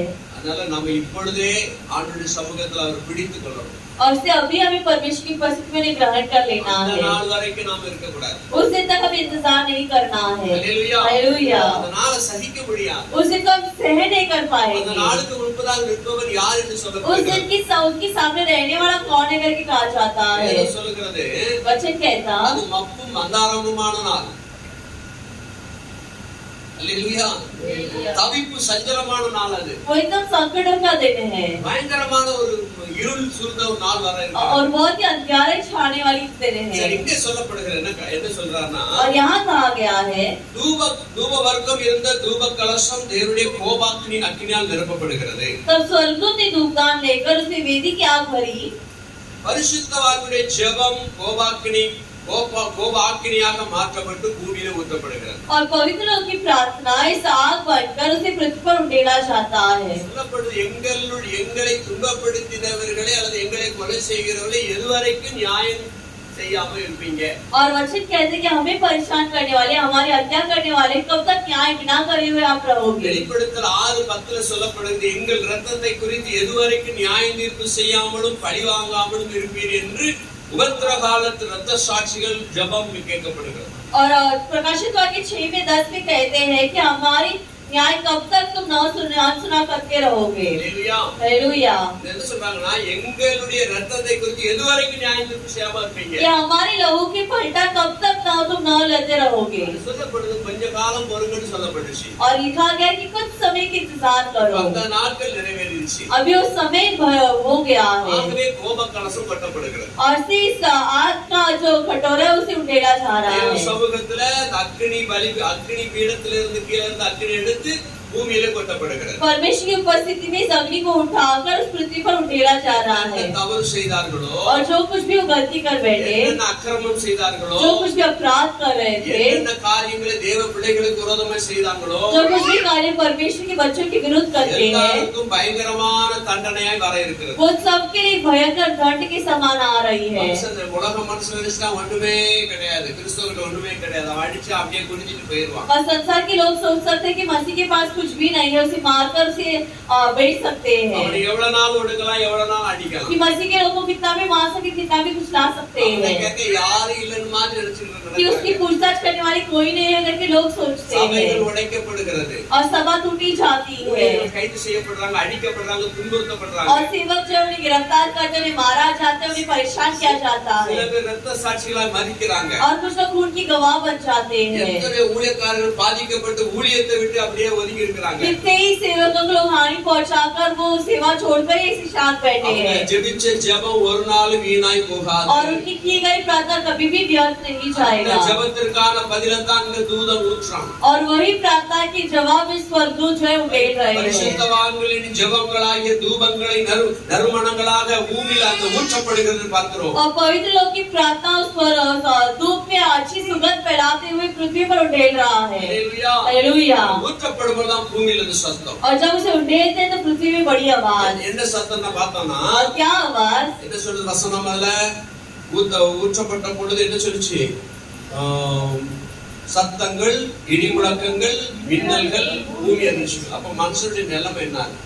तो मनुष्य की हाल क्या है அன்னைக்கு தவிப்பாங்க, उस दिन वो विलाप करेंगे ஓடுவாங்க, और भागेंगे ஒரு இடத்தை விட்டு இன்னொரு இடத்துக்கு ஓடி ஒளிய பார்ப்பாங்க, एक जगह छोड़कर दूसरी जगह की ओर वो भागेंगे பங்கர்ஸ்களை தேட ஆரம்பிப்பாங்க, குகைகளை தேட और वो गुफाओं को ढूंढने लगेंगे ஹல்லேலூயா. हालेलुया எல்லா நாடுகளிலும் குகைகளை உண்டு பண்ண ஆரம்பிச்சிட்டாங்க. और हर एक देशों में अभी गुफा तैयार करने लगे हैं இஸ்ரேல் தேசங்கள்ல அநேக குகைகள் இருக்கிறது. इजराइल के देश में बहुत सारी गुफा है அங்குள்ள ஈரான், ஈராக் இந்த பட்ட நாடுகள்ல குகைகளை உண்டு பண்ணி வச்சிருக்காங்க. वहाँ रहने वाले ईरान इराक जो है बहुत सारी गुफा तैयार करके रखे हैं எப்பனாலும் யுத்தம் நடக்கும், कभी युद्ध होगा உடனே பங்கர்ஸ்களை ஓடி ஒளிஞ்சுக்கிடுவாங்க.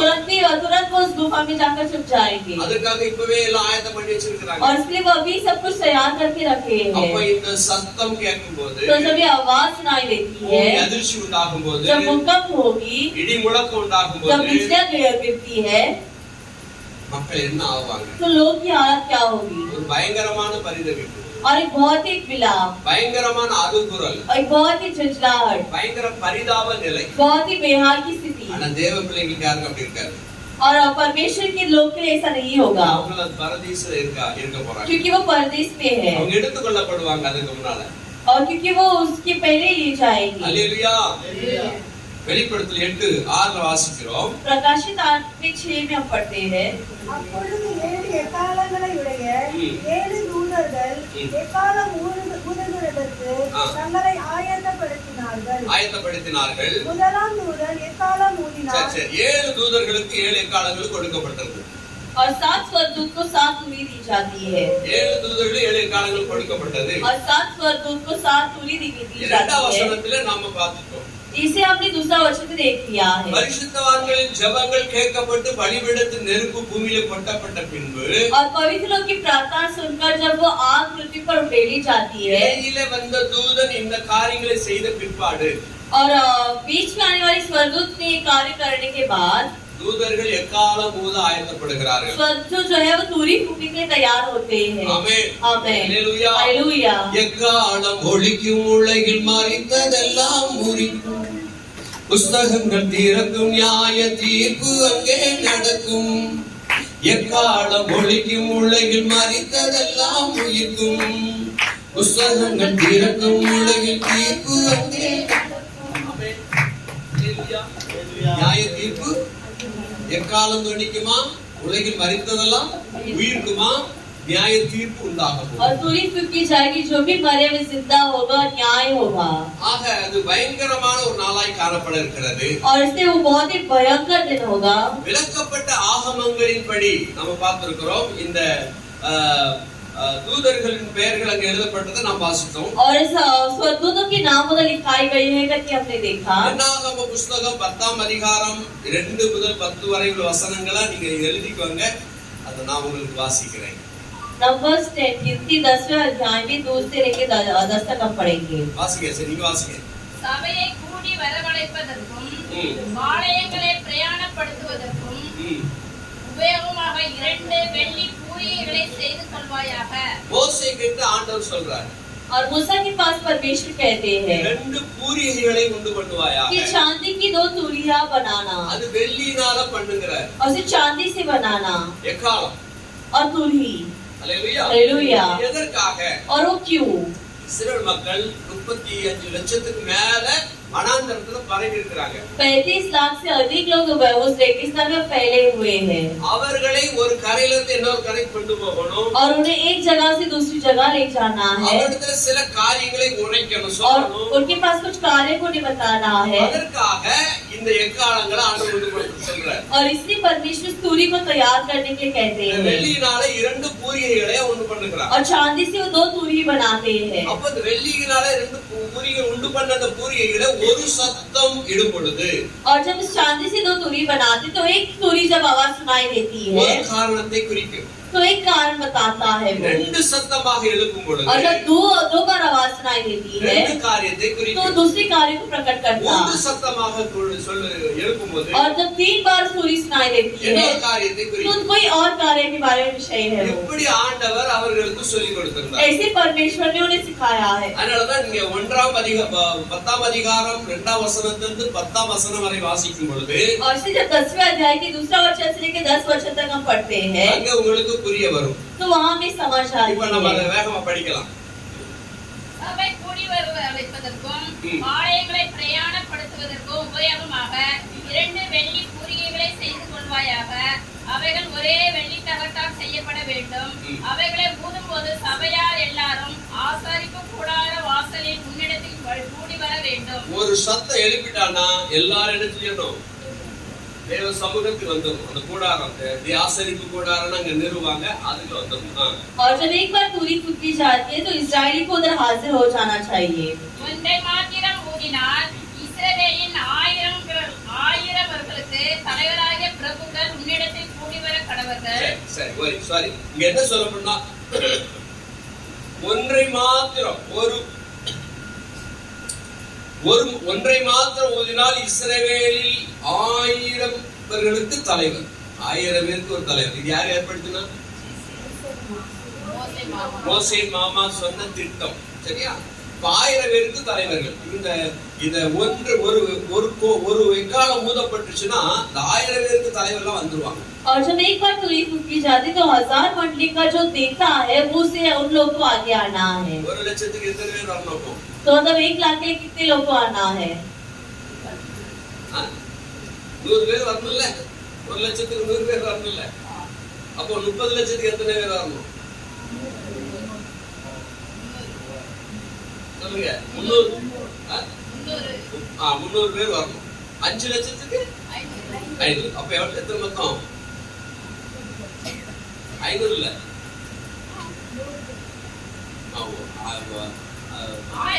1000 பேருக்கு 1.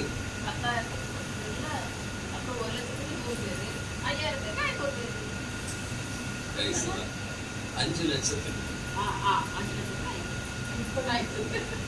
அப்ப எவ்வளவு கணக்கு போடுங்க? எத்தனை பேர் இருக்காங்க? இவ்வளவு பேர் அங்க தேவ சமூகத்துல வந்துடும். और इतने लोग को परमेश्वर के उस सभा पर आना है। சரி, இரண்டாவது நீங்கள் அவைகளை பெருந்தொழியாய் முழக்கும் போது இப்போ ஒரு தொழிங்கும் போது புரிந்து கொள்ளலாம், ஒரே சீட்டி அடிக்கிறது. और इधर कहा जाए कि सांस बांध कर। இப்ப இரண்டாவது சொல்லும்போது பெருந்தொழியாய் முழங்கும் போது கிழக்கே இறங்கி இருக்கிற பாளையங்கள் பிரயாணப்பட கடவுது. और जब सांस बांध कर फूकते तो पूर्व दिशा की छावनी का प्रस्थान हो। हालेलुया। हालेलुया। நீங்க எப்படி புரியுறீங்க பாருங்க. और इसे कैसे समझ लेते हो? இது கிழக்கு, இது மேற்கு. ये पूर्व और ये पश्चिम। இது பாளையம் அப்படியே பரவி இருக்கிறது. और ये सब फैला हुआ है। அங்க இருந்து எக்காலம் ஊதுறாங்கன்னு வச்சுக்கோங்க. अभी यदि वहाँ से वो तुरी को फूकते हैं ஒரு எக்காலம் மட்டும் ஊதணும். तो केवल एक ही तुरी फूकना ஒன்றை है। மாத்திரம் ஊதினால் जब एक ही बार फूकते हैं 1000 பேருக்கு தலைவர் வந்துரும். तो 1000 लोग का जो नेता है उसे शामिल हाजिर होना है। இப்ப சொல்லப்படுகிறது अभी कहा गया है ஊதுறவர் ஊதுறாரு வச்சுக்கோங்களேன். अभी अगर वो सांस बांध कर लगातार उसे एक बार फूकते ही जाए இங்க இருக்கிறவங்க ஆயத்தமாய் கிளம்பிட்டு இருந்தா அர்த்தம். तो इधर रहने वाले लोग जो है वो तैयार होकर निकलना है। हालेलुया। हालेलुया। அவங்க என்ன செய்யணும்?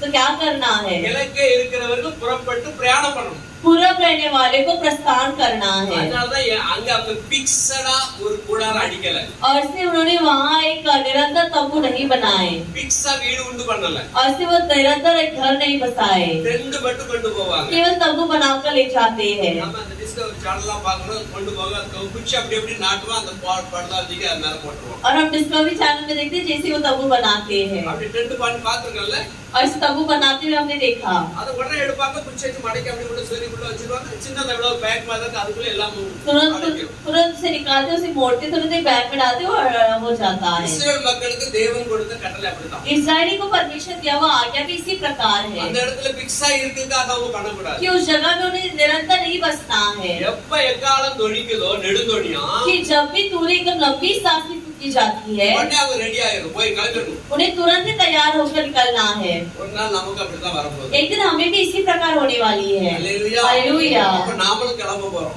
तब हम भी जाएंगे, எல்லாத்தையும் விட்டுட்டு போயிடணும். सबको छोड़ छाड़ कर। அன்னைக்கு எதுவுமே கொண்டு மொபைல்ல நடவே நடக்க उस दिन तो मोबाइल तो बिल्कुल नहीं रहेगा। हालेलुया। கொஞ்சம் மன சங்கடமா இருக்குல்ல, थोड़ा दिल में दुख होता है ஓடி ஓடி தேடி தேடி நாடி நாடி சம்பாதிச்சது, कि दौड़ दौड़ कर दूर दूर कर हमने कमाया, இந்த வீடு எவ்வளவு அழகா கட்டினோம், इस घर को कितना अच्छे से बांधे, எவ்வளவு கஷ்டப்பட்டிருக்கோம், कितना कष्ट किए, எவ்வளவு கஷ்டப்பட்டு நகை கொண்டோம். कितना कष्ट करके गहना बनाते हैं, ஒவ்வொரு பொருளும் அப்படிதான் கஷ்டப்பட்டு பண்ணிருக்கோம். और हर एक चीज भी इसी प्रकार हम बनाते हैं। அன்னைக்கு எல்லாமே விட்டுட்டு போயிடணும், उस दिन सबको छोड़ छाड़ कर கொண்டு போகவே முடியாது. लेकर नहीं जा सकते, அதனாலதான் எப்படி ஃப்ரீயா இருக்குங்கிறாரு, और इसे परमेश्वर कहते हैं एकदम खुल्लम रहो, விழித்திருங்கிறார். जागते हुए रहो। ஆமென். मैं எதையாவது வச்சுக்கிட்டு அடைச்சிக்கிட்டு இருக்க கூடாதுங்கிறார். कि कुछ ना कुछ रखकर एकदम दबा कर नहीं रहना है, ரெடின்னு சொன்னா உடனே ரெடி ஆயிடும். तैयार करके कहने पर तुरंत तैयार होना है। அதான் எது சொல்ற, நம்மலாம் வீடை கட்டி அதை கட்டி இதை கட்டி ரொம்ப ஃபவுண்டேஷன் ஸ்ட்ராங்கா போட்டு எந்த பூகம்பம் வந்தாலும் என் வீடு இடிச்சிடக்கூடாது, பூகம்பம் வந்தாலும் வீடு பில்டிங் இடிச்சிடக்கூடாது, ரொம்ப பயங்கரமா ஸ்ட்ராங்கா போட்டு பில்டிங் கட்டி இங்கே வாழ்ந்து இங்கே நாம இருக்க போறோம்னு நினைச்சு நம்ம கட்டுறோம் இல்லையா? और हम घर भी एकदम तेजी से एकदम अच्छे से मजबूत बनाते हैं, இதெல்லாம் ஒரு நாள் விட வேண்டியது. ये सब एक दिन छोड़ना पड़ेगा। அதுக்காக உங்களுக்கு கட்டானாலும் கிடையாது, तो ऐसा नहीं कि तुम्हें नहीं बांधना, கட்டுங்க, நல்லா வாழுங்க, बांधो और अच्छे से रहो, வாழும்போது ஆண்டவர் பிரியமா வாழுங்க. और जब जीते परमेश्वर के प्रिय जियो। ஆமென். குடிசையில் இருந்து பாடுகிறேன், என் குறைகளை சொல்லி துதிக்கின்றேன். குடிசையில் இருந்து பாடுகிறேன், என் குறைகளை சொல்லி துதிக்கின்றேன். தேவா இறங்குமே, தேவா இறங்குமே. Praise the Lord. Hallelujah. Hallelujah.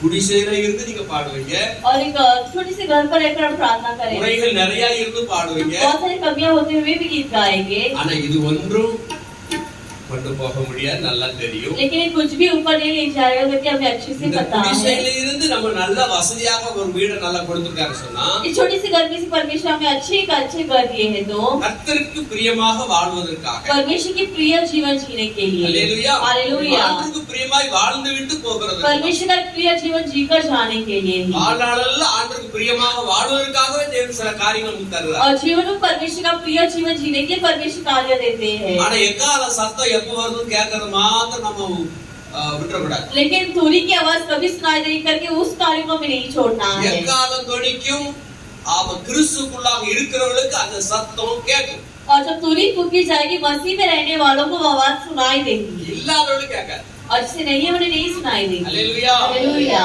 இல்லாதவர்களுக்கு கேட்கும், கிறிஸ்துக்குள்ள இல்லாதவர்களுக்கு जो கேட்காது. मसीह में नहीं है उन्हें नहीं सुनाई देगी। என்ன ஆச்சு, என்னமோ எந்த ஜனங்களும் காணல, காலைல இருந்து நைட்ல இருந்து காலைல பார்த்து காணல, क्या हुआ, लोग मिट गए, सुबह देखा था रात को नहीं है करके लोग என்ன விஷயம், எங்க போயிட்டாங்க? Praise the Lord. क्या हो गया और किधर चले गए। அல்லேலூயா. हालेलुया। ஒரு கலக்கம் உண்டாயிருக்கு. एक घबराहट होगी। ஒன்றை மாத்திரம் கொஞ்ச இஸ்ரவேல் ஜனங்கள் 1000களுக்கு தலைவராகிய பிரபுக்கள் உன்னிடத்தில் வர கடவர்கள். और जब एक बार फूकी जाती है तो हजारों की जो नेता है वो तुम्हारे सामने आकर पहुंचेंगे। நீங்கள் அவைகளை பெருந்தோணியாய் முழங்கும் பொழுது, और जब सात बातों से फूकते हैं கிழக்கே இருக்கிற பாளையங்கள் பிரயாணப்பட கடவது. तो पूर्व दिशा की छावनी का प्रस्थान हो। அவைகள் நீங்கள் இரண்டாம் தரம் பெருந்தோணியாய் முழங்கும் போது, जब तुम दूसरी बार सात बांधकर फूकते हो தெற்கே இறங்கி இருக்கிற பாளையங்கள் பிரயாணப்பட கடவது. तो दक्षिण दिशा की छावनी का प्रस्थान हो। அல்லேலூயா. பாருங்க, ஒவ்வொரு சத்தத்திலும் ஒரு வித்தியாசங்களும் ஆண்டு கொடுக்கிறார். और हर एक आवाज में परमेश्वर एक अंतर भी देते हैं। 6ஆம் வசனத்தில் படிக்கிறோம். 6वां वचन पर हम पढ़ते हैं, அவைகளை பிரயாணப்படுவதற்கு பெருந்தோணியாய் முழக்க வேண்டும். और उनके लिए तो प्रस्थान के लिए तुम्हें एकदम सांस बांध कर फूंकना है। கிழக்கோடது கிளம்பிருச்சு, और अभी पूरब की निकल गए हैं, தெற்கோடது கிளம்பிருச்சு, दक्षिण के निकल गए हैं, வடக்கோடது கிளம்புது, अभी आगे निकल रही है। கடைசியில் 4வது மேற்கிற்கு கிளம்புறாங்க. ஆமென். आमीन। அல்லேலூயா. இதுதான் மோசேக்கு கொடுக்கப்பட்ட பெரிய டாஸ்க். और यही मूसा को दिया गया बड़ी कार्य है। 7வது வசனம்.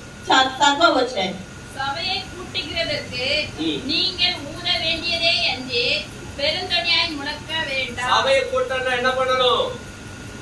और सब लोग को इकट्ठा करने के लिए கூடு ஊதுனாலதான் முடிஞ்சு போச்சு. एक ही बार से फूंकना है। ஆமென். आमीन। இங்கிலீஷ்ல என்ன சொல்லுது?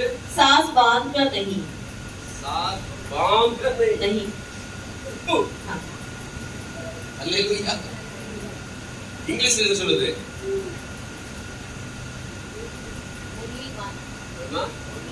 only one time. ஒரே சத்தம். சரி, ஒரு சத்தம் எப்படி இருக்கும்? முடிஞ்சு போச்சு. அல்லேலூயா. அல்லேலூயா. ஒரே சத்தம் முடிஞ்சு போச்சு. एक ही आवाज में खत्म हो जाती है। என்ன பண்ணணும்? क्या करना है? சபையை கூட்டுறதுக்கு என்ன சொல்லப்படுது இல்ல? कि लोगों को इकट्ठा करने के लिए क्या करना है? ஒரே சத்தம். एक ही आवाज।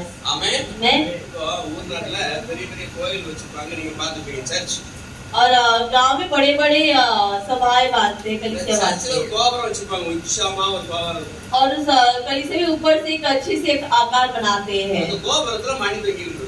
और उसपे एक घंटी जो है वो लटकी रहती है। மணி அடிக்கிற அஜா பச்சா அஜா அந்த ராஜா மணி அடிக்கிறவன் கரெக்டா அந்த டைம்ல போய் மணியை இழுக்கும், கயிறு வைப்பான்.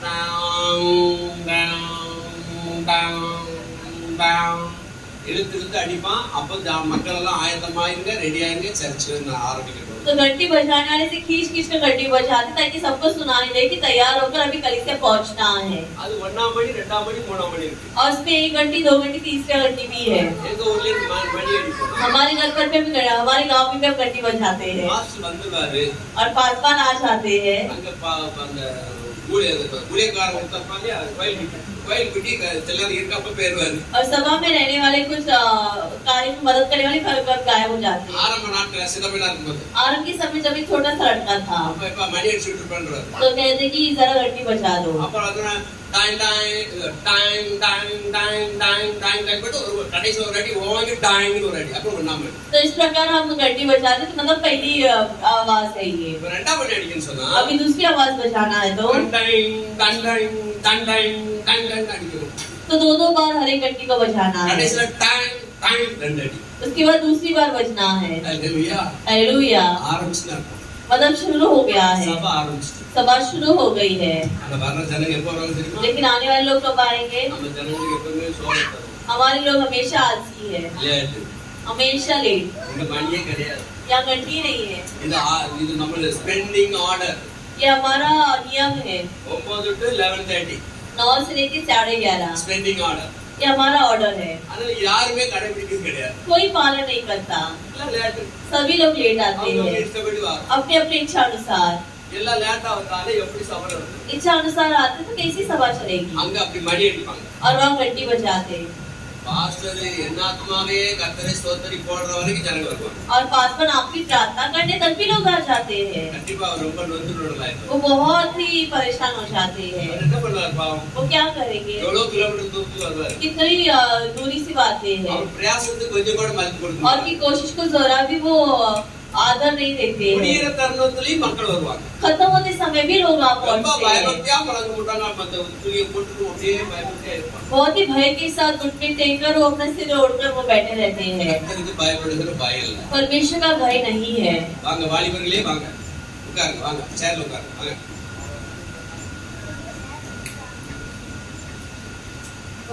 மாப்பிள்ளை மாதிரி வெரி குட். சரி, ஓகே. 8ஆம் வசனம். 8वां वचन, ஆரோனின் குமாரராகிய ஆசாரியர் பூரிக்கைகளை ஊதக்கடவர்கள். உங்கள் தலைமுறை தோறும் இது உங்களுக்கு நித்திய கட்டளையாய் இருக்க கடவுள். 9ஆம் வசனம். உங்கள் தேசத்தில் உங்களை துன்பப்படுத்துகிற சத்துருக்கு விரோதமாக யுத்தத்துக்கு போகும்போது பூரிக்கைகளை பெருந்தொனியாய் முழங்க கடவீர்கள். இது ஒரு விதம், பெருந்தொனியாய் முழங்க கடவீர்கள். அப்பொழுது உங்கள் தேவனாகிய கர்த்தருடைய சமூகத்திலே நீங்கள் நினைவு கூறப்பட்டு உங்கள் பகைஞருக்கு நீங்களாகி ரட்சிக்கப்படுவீர்கள். ஆமென். அல்லேலூயா. அல்லேலூயா. யுத்தத்துக்கு போவதற்கு முன்னால और युद्ध में जाने के पहले பெருந்தொனியாய் ஒரு முழக்கம் முழங்கினாங்க சொன்னா और सांस बांधते रहते वो तुरी फूके तो கர்த்தருடைய ஒத்தாசை வந்தது. परमेश्वर की सहायता आ पहुंची है. அல்லேலூயா. हालेलुया. சில சபைகளை ஆராதிக்கும் பொழுது कुछ सभा में जब आराधना करते हैं எக்காலம் வச்சு ஆராதிக்கிறாங்க. तो तुरी रखकर आराधना அது करते हैं எக்கால கொம்பு மைக்கு முன்னாடி ஊதும் பொழுது और तुरी को जब वो आगे फूकते हैं சபை மக்கள் இருதயம் அப்படி கடகடன்னு ஆட ஆரம்பிச்சு. तो सभा के लोग का हृदय कांपता है. ஆமென். आमेन. ஒரு பிரசன்னத்தினால நிரப்பப்படுறாங்க. परमेश्वर की उपस्थिति से भरे जाते हैं அங்க இஸ்ரவேலர்கள் ஆராதிக்கிற முறை இப்படிதான். और वहाँ इस्राएली की आराधना करने की रिवाज इस प्रकार का ही எக்கால है. கொம்பை உயர்த்தி ஊதி ஆராதிப்பாங்க. तुरी को उठाकर फूक कर आराधना करते हैं. இங்கே சொல்லப்படுகிறது और यहाँ कहा गया है யுத்தத்துக்கு போகும்போது நெடுந்தொனியா முழங்கும் பொழுது कि जब युद्ध के लिए जाते तब एक ही सांस बांध कर जब फूलते हैं கர்த்தர் இறங்கி யுத்தம் செய்ய போறார். तो परमेश्वर उतर कर युद्ध करने वाले हैं ஆலயத்துல பயங்கரமான மகா சங்காரம் உண்டாயிரும். और आने में परमेश्वर बहुत ही बड़ा एक சங்காரம், மகா சங்காரம். युद्ध होगा. லேவியராகமம் 23ஆம் அதிகாரம் 24ஆம் வசனம் 25ஆம் வசனம் எழுதிக்காங்க. நீ இஸ்ரவேலரோடு சொல்ல வேண்டியது என்னவென்றால், உங்களுக்கு 7ஆம் மாதம் 1ஆம் தேதி எக்கால சத்தத்தால் ஞாபகக்குறியாக கொண்டாடுகிற பண்டிகை என்கிற சபை கூடும் பரிசுத்த ஓய்வு நாளாய் இருப்பதாக என்று அங்க சொல்லப்பட்டு எழுதிக்காங்க. அதிலே சாதாரணமான யாதொரு வேலையும் செய்யாமல் கர்த்தருக்கு தகன பலி செலுத்த வேண்டும் என்று சொல்லுகிறார். ஆமென். அல்லேலூயா. हालेलुया. எக்காலங்களை குறித்து நாம் பார்க்கிறோம். இந்த விதமான எக்கால சத்தம் இடும் பொழுது ஒவ்வொரு சத்தத்துக்கும் ஒவ்வொரு விதமான ஆக்டிவ் அங்க காணப்படுகிறது. और हम इन्हें तुरी फूकने के बारे में कहते देख रहे हैं कि एक एक प्रकार की जब फूकते हैं तो एक एक अर्थ बनता है. 7ஆம் வசனம் 7वां वचन வெளிப்படுத்தல் 8:7. முதலாம் தூதன் எக்காலம் ஊதினான். அப்பொழுது ரத்தம் கலந்த கல்மழையும் அக்கினியும் உண்டாகி பூமியிலே கொட்டப்பட்டது. அதனால் மரங்களின் மூன்றில் ஒரு பங்கு வெந்து போயிற்று. பசு புல்லெல்லாம் எரிந்து போயிற்று. என்ன சம்பவம் நடக்குது? और क्या घटना घट रही है? முதலாம் தூதன் எக்காலம் ஊதினான். जब पहले स्वर्ग तुरी फूकता है இந்த முதலாம் தூதன் எக்காலம் ஊதும் பொழுது ரத்தம் கலந்த கல்மலையும் और जब पहले அக்கினியும் உண்டாகி स्वर्ग तुरी फूकता है तो கேட்கும்போதே நமக்கு கொஞ்சம் வித்தியாசமா தெரியுது. और सुनते बहुत ही अलग लगता है. ரத்தம் கலந்த கல்மலையும் அக்கினி உண்டாகி लहू से मिले हुए ओला और आग उत्पन्न होती है. அது எப்படி கற்பனை பண்ணி பாப்பீங்க நீங்க? तो कैसा कल्पना करके देखेंगे ரத்தம் கலந்திருக்குது கல்லுல, कि लहू मिला हुआ पत्थर पर அந்த கல் அக்கினியா இருக்குது. और वो पत्थर जो एक अग्नि की तरह है. எதுவாக இது இருக்கு? कैसे होगा ये?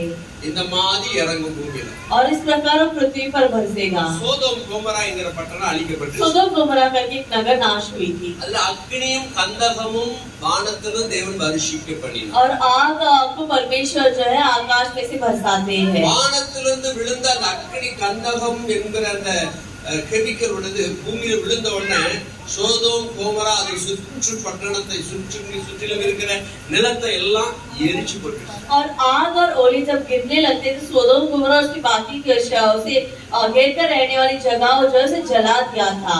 எரித்தது மாத்திரம் இல்ல, और ये जलाना ही नहीं விழுந்த வேகத்துல அந்த பெரிய பள்ளம் உண்டாயிடுச்சு. बल्कि जिस तेजी से वो गिरे, जिस रफ्तार से वो गिरे थे उधर एक बड़ी सी गड्ढा हो चुकी थी. அதுதான் இப்ப சவக்கடலா கிடக்கு.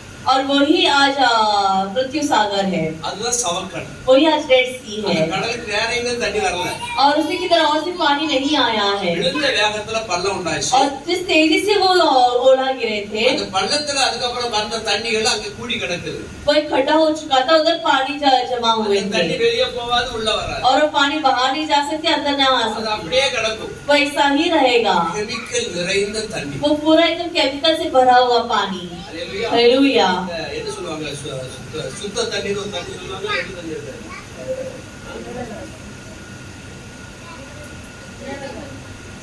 செய்முறை செய்கிறது பிள்ளைங்க பிராக்டிகலுக்கு செய்வாங்கல்ல ஸ்கூல்ல. அது என்ன தண்ணி இருக்கு? டிஸ்டில் வாட்டரா? அதை குடிக்க முடியாது. उसे हम पी नहीं सकते ஆனா சுத்த தண்ணி சொல்லுவாங்க. लेकिन अच्छी पानी करके कहते हैं. வச்சிருக்கல? இப்போ இந்த இடத்துல விழுது எல்லாம் கெமிக்கல் ஆயிடுச்சு. तो इस जगह पर गिरकर सब कुछ केमिकल बन चुका है, குடிக்க லாயக்கு கிடையாது. वो पीने के लायक नहीं है பயங்கரமான உப்பு தன்மை. और बहुत ही भयंकर नमक का गुण है उसमें, இதே உப்பு அதிகமான உப்பு அங்கதான். और सबसे ज्यादा नमकीन चीज वो है। அந்த இடத்துல எந்த ஜீவராசி வசிக்கல இன்ன வரைக்கும். और उस जगह पर कोई भी जीव जंतु वास नहीं करते आज तक। அந்த அந்த அந்த இடத்துல அந்த அக்னி கந்தகம் வருஷிக்கப்பட்டால் அவ்வளவு பயங்கரமான ஒரு காரியம் நடந்துச்சு. और आग की बारिश बरसते इस प्रकार की कार्य हो जाती है। இந்த இடத்துல நம்ம பார்க்கிறோம், इस जगह पर हम देखते हैं ரத்தம் கலந்த கல்மழையும் அக்னியும் உண்டாகி कि लोगों से लपेटा हुआ एक ओला गिरता है பூமியிலே கொட்டப்பட்டது. और वो पृथ्वी पर गिर जाती है, அதனால் மரங்களில் 1/3 வெந்து போயிடுச்சு. और पृथ्वी की 1/3 जल गई। எல்லாம் 1/3 தான் சொல்றாரு. और 1/3 करके कहते हैं, 1/3 மரம் பூமியில் உள்ள மரத்துல 1/3 போயிடுச்சு. मतलब 3 में 1 भाग के झाड़ जो है वो नाश हो चुके। அல்லேலூயா. அல்லேலூயா. அப்படின்னா 1/3 சொன்னா எவ்வளவு சதவீதம் எத்தனை நாடுகள் அது ஊற்றப்பட்டிருக்கு பாருங்க. कि अगर 1/3 करके कहते तो कितने देश में से बरसाया होगा करके जरा सोच कर देखो। பசுமெல்லாம் எரிந்து போயிடுச்சு. और सारे घास जो वो भी जल गए थे। அடுத்தது 2வது வசனம். இரண்டாம் தூதன் எக்காளம் ஊதினான். அப்பொழுது அக்கினியினால் எரிய பெரிய மலை போன்றதொன்று சமுத்திரத்திலே போடப்பட்டது. அதனால் சமுத்திரத்தின் 1/3 ரத்தமாயிற்று. 1/3 இப்படிதான் அங்க குறிப்பிடுறார் ஆண்டவர். और 3 में 1 भाग यानी कि 1/3 करके परमेश्वर दोहराते हैं। யோவேல் 2:30 சொல்லப்படுகிறது, और योएल के दूसरा अध्याय 3 वचन में कहते हैं, வானத்திலும் பூமியிலும் ரத்தம் அக்னி ஸ்தம்பங்களாய் புகை ஸ்தம்பங்களாகி அதிசயங்களை காட்டுவேன் என்று சொல்லுகிறார். आकाश और पृथ्वी पर एकदम अग्नि का खंभा बताऊंगा। ஆமென். आमेन। வானத்திலும் பூமியிலும் ரத்தம் அக்னி புகை ஸ்தம்பங்களாகிய அதிசயங்களை காட்டுவேன் சொல்லுகிறார். और मैं इस प्रकार के आश्चर्य काम चमत्कार बताऊंगा, வருகின்ற நாட்களிலே நடக்கும். और ये आने वाली घटना में होगा। நம்ம இந்த இடத்துக்கு நம்ம சில வசனங்களை நம்ம பார்க்க போறோம். और कुछ वचन हम देखने वाले हैं। நீங்க எழுதிக்கோங்க, எழுதக்கூடியவங்களுக்கு ஏசாயா 28ஆம் அதிகாரம் 2 வசனம் 17 வசனம். ஏசாயா 28:2-17. வெளிப்படுத்தல் 11:19 வசனம், 16:21 வசனம். வெளிப்படுத்தல் 11ஆம் அதிகாரம் 19 வசனமும் 16ஆம் அதிகாரம் 21 வசனமும். இரத்தம் கலந்த கல்மழை அபூர்வமானது அக்னி தேவ கோபாக்னியை வெளிப்படுத்துகிறது. உபாகமம் 32:22. உபாகமம் 32:22. ஏசாயா புஸ்தகம் 33:14. ஏசாயா 33:14. லூக்கா 16:24. லூக்கா 16:24. வெளிப்படுத்தல் 20ஆம் அதிகாரம் 10ஆம் வசனம், 14ஆம் வசனம், 15ஆம் வசனம். எகிப்தின் 7வது வாதை எகிப்து தோன்றிய நாள் முதல் இதுவரைக்கும் அதில் பெய்யாத மிகவும் கொடிய கல்மழை என்று தேவன் அறிவிக்கிறார். और मिस्र का 7वां रोग जो आज तक कभी ना हुए बहुत ही भयंकर की ओला है। முதலாம் தூதன் ஊதப்படும் பொழுது நடந்த சம்பவங்கள், यानी कि पहले स्वर्गदूत तुरी फूंकते वक्त होने वाली घटनाएं, ரத்தம் கலந்த கல்மழையும் அக்கினி உண்டாயிற்று என்று பார்த்தோமே. लहू से भरा हुआ ओला और आग हुई करके हमने देखा। எகிப்தில் இதே மாதிரி சம்பவம் நடந்துச்சு. मिस्र में भी इस प्रकार की घटनाएं घटी। ஏற்கனவே ஒரு சம்பவம் நடக்கிறது. इस प्रकार घटना पहले से घट चुकी थी। யாத்திராகமம் புஸ்தகம் 9ஆம் அதிகாரம் 18ஆம் வசனம். एक्सोडस 9 में 18 वचन வாசிங்க வந்து. हम पढ़ेंगे कोई। யாத்திராகமம் 9:18, 22 முதல் 26. எகிப்து தோன்றிய நாள் முதல் எகிப்து தோன்றிய நாள் முதல் இதுவரைக்கும் அதில் பெய்யாத மிகவும் கொடிய கல்மழையை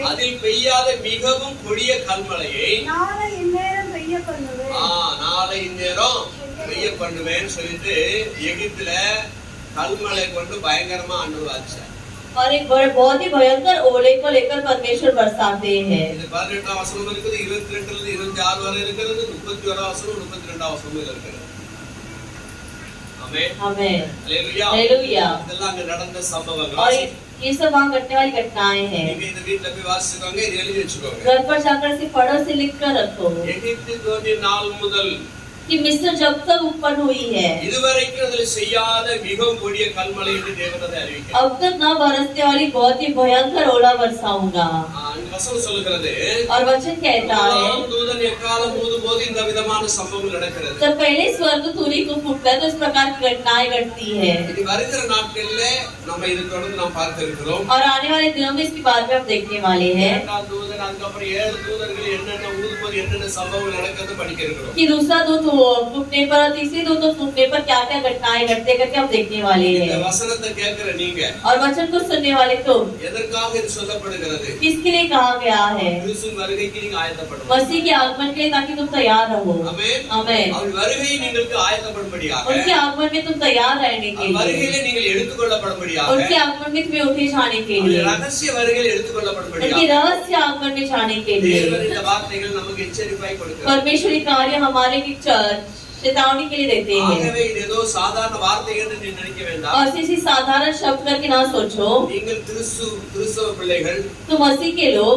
கிறிஸ்துவோடு கூட நடக்க பிரயாசப்படுங்க. मसीह के साथ चलने की कोशिश करो இன்னும் அவருக்குள்ளாக வளருவதற்கு பிரயாசப்படுங்க. और भी उनके साथ चलने की कोशिश करो। அல்லேலூயா. हालेलुया। பயங்கரமான நாள் வர இருக்கிறது. और एक भयंकर दिन आने वाली है அதனால நாம்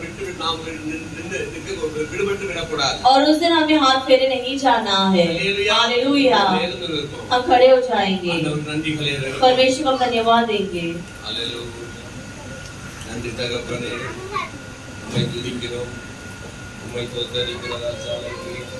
மகிமை நம்பிக்கையாய் இருப்பவரே உமக்கு ஸ்தோத்திரம். மகத்துவமானவரே, அற்புதமானவரே. அல்லேலூயா. நன்றி தகப்பனே, நன்றி தகப்பனே, உம்மை ஸ்தோத்தரிக்கிறோம் கர்த்தாவே. அல்லேலூயா. நன்றி இயேசுவே, உம்மை ஆராதிக்கிறோம் கர்த்தாவே. அல்லேலூயா. எங்களுக்கு புதிய ஆவியை, புதிய கிருபைகளை தந்து நடத்துங்கப்பா. உடைய வேத வசனத்துல இன்னும் நாங்கள் வளர்ந்தேறும்படியாக பரிசுத்த ஆவியானவர் எங்களை ஒவ்வொரு நாளும் கரம் பிடித்து நடத்துங்க ராஜா.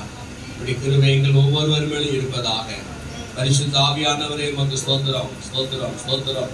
அல்லேலூயா. புதிய ஆவி, புதிய இருதயம், புதிய வாழ்வு, புதிய ஜீவன், புதிய வாசல், புதிய கிருபை, புதிய நம்பிக்கை, புதிய பாடல். புதிய ஆவி, புதிய இருதயம், புதிய வாழ்வு, புதிய ஜீவன், புதிய வாசல், புதிய கிருபை, புதிய நம்பிக்கை, புதிய பாடல். கடந்ததை நினைக்காதே, முடிந்ததை நீ சிந்திக்காதே. அழைத்தவர் என்றும் நடத்துவார், உன்னை உயர்த்தி உயர்த்தி தாங்குவார். கடந்ததை நினைக்காதே, முடிந்ததை நீ சிந்திக்காதே. அழைத்தவர் என்றும் நடத்துவார், உயர்த்தி உன்னை தாங்குவார். புதிய ஆவி, புதிய இருதயம், புதிய வாழ்வு, புதிய ஜீவன், புதிய வாசல், புதிய கிருபை, புதிய நம்பிக்கை, புதிய பாடல். கண்ணின் மணி போல் காக்கும் தேவன், உன்னை அவர் தினம் நடத்துவார். தினமும் தாங்கி சுமந்த தேவன், உன்னை காத்து நடத்துவார். கண்ணின் மணி போல் காக்கும் தேவன், உன்னை அவர் தினம் நடத்துவார். தினமும் தாங்கி சுமந்த தேவன், உன்னை காத்து நடத்துவார். புதிய ஆவி, புதிய இருதயம், புதிய வாழ்வு, புதிய ஜீவன், புதிய வாசல், புதிய கிருபை,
மகா இரக்கமுள்ள எங்கள் கர்த்தாவே, இந்த நல்ல நேரத்துக்காக நமக்கு ஸ்தோத்திரம்.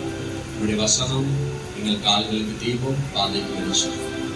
நாள்தோறும் இந்த வெளிச்சத்தில் நடப்பதற்கு, தீபத்திலே வாழ்வதற்கு அனுதினம் எங்களுக்கு உதவி செய்யுங்கள். உங்களுடைய கரை எங்கள் ஒவ்வொருவரும் மேலே இருக்கட்டும். அன்பு கரம் உங்களுடைய பிள்ளைகள் மேல ஒவ்வொருவருக்கும் இருக்கட்டும் ஆண்டவரே. அப்பா, என் காலங்கள் பிடிக்கப்படும் போது என்னென்ன சம்பவங்கள் நடக்கிறது என்று சொல்லி நாங்கள் பார்த்தோம். முத்திரைகள் உடைக்கப்பட்ட 7ஆம் முத்திரைகள் உடைக்கப்படும் பொழுது ஒரு அமைதல் உண்டாயிற்று நாங்கள் பார்த்தோம். எதற்காக? எக்காலங்கள், 7 எக்காலங்களோ ஊதப்படுவதற்கான ஆயத்தத்தை நாங்கள் பார்க்கிறோம். தகப்பனே, எக்காலம் ஒரு நாள் ஊதப்படும் பொழுது உடைய பிள்ளைகள் மோடு கூட எடுத்துக் கொள்ளப்படும். தகப்பனே, ரகசிய வரைக்கும் உடைய பிள்ளைகள் எடுத்துக் கொள்ளப்படும். ஒவ்வொருவரையும் ஆயத்தப்படுத்துங்க, வருகைக்கு ஆயத்தப்படுத்துங்க. அப்பா, உங்க சமாதானத்தின் கரம் உடைய பிள்ளைகள் இருக்கட்டும். வசனத்தில் அவர்கள் உறுதிப்படுத்துங்க, பரிசுத்த வாழ்க்கை வாழ வைங்க. ஒரு நாளும் கர்த்தாவே பிள்ளைகளை ஆவியில பலப்படுத்துங்க, சோர்வுகளை நீக்கி போடுங்க, அசதிகளை எடுத்து போடுங்கப்பா. சத்துருவினால் வருகிற பலவீனங்கள் எல்லாம் விலைக்கு போடுங்க. உடைய கரம் பிள்ளைகளை ஒவ்வொருவரையும் பலப்படுத்தட்டும், வருகைக்கு ஆயத்தப்படுத்தட்டும். ஒவ்வொருவரையும் நீர் சுகமாக்குங்க, ஆசீர்வதிங்க ஆண்டவரே. விடுதலை கொடுக்க கர்த்தாவே, உங்க நாமத்துக்கு மகிமையாக உடைய பிள்ளைகள் தொடர்ந்து வாழ்ந்து நாமத்துக்கு மகிமையாய் காணப்பட அனுகிரகம் பண்ணுங்க. உங்களுக்கு ஆண்டவரே, நீரே பிள்ளைகளை பலப்படுத்துங்க. சத்துருவின் கிரிகள் எல்லாம் முறியடிக்கப்பட்டு போகட்டும். கர்த்தாவுடைய கரத்துல எல்லாரையும் ஒப்பு கொடுக்கிறேன். ஆசீர்வதித்தரும், சுக பலனை கொடுத்து ஆசீர்வதித்தரும், சமாதான சந்தோஷம் நிரப்பி ஆசீர்வதித்தரும். துதிக்கான மகிமை ஒருவருக்கு மீட்பர் ரட்சகருமாகிய இயேசு கிறிஸ்து நாமத்தின் மூலம் நாங்கள் வேண்டி ஜெபிக்கிறோம். எங்கள் ஜெபங்கள் நல்ல பிதாவே, ஆமென். நம்முடைய கர்த்தராகிய இயேசு கிறிஸ்துவின் கிருபையும் பிதாவின் அன்பும் பரிசுத்த ஆவியானுடைய அனுக்கிரகம் இப்பொழுது எப்பொழுது சதா காலங்களும் அனைவரோடு கூட நீடித்து நிலைத்திருப்பதாக. ஆமென், ஆமென். அல்லேலூயா.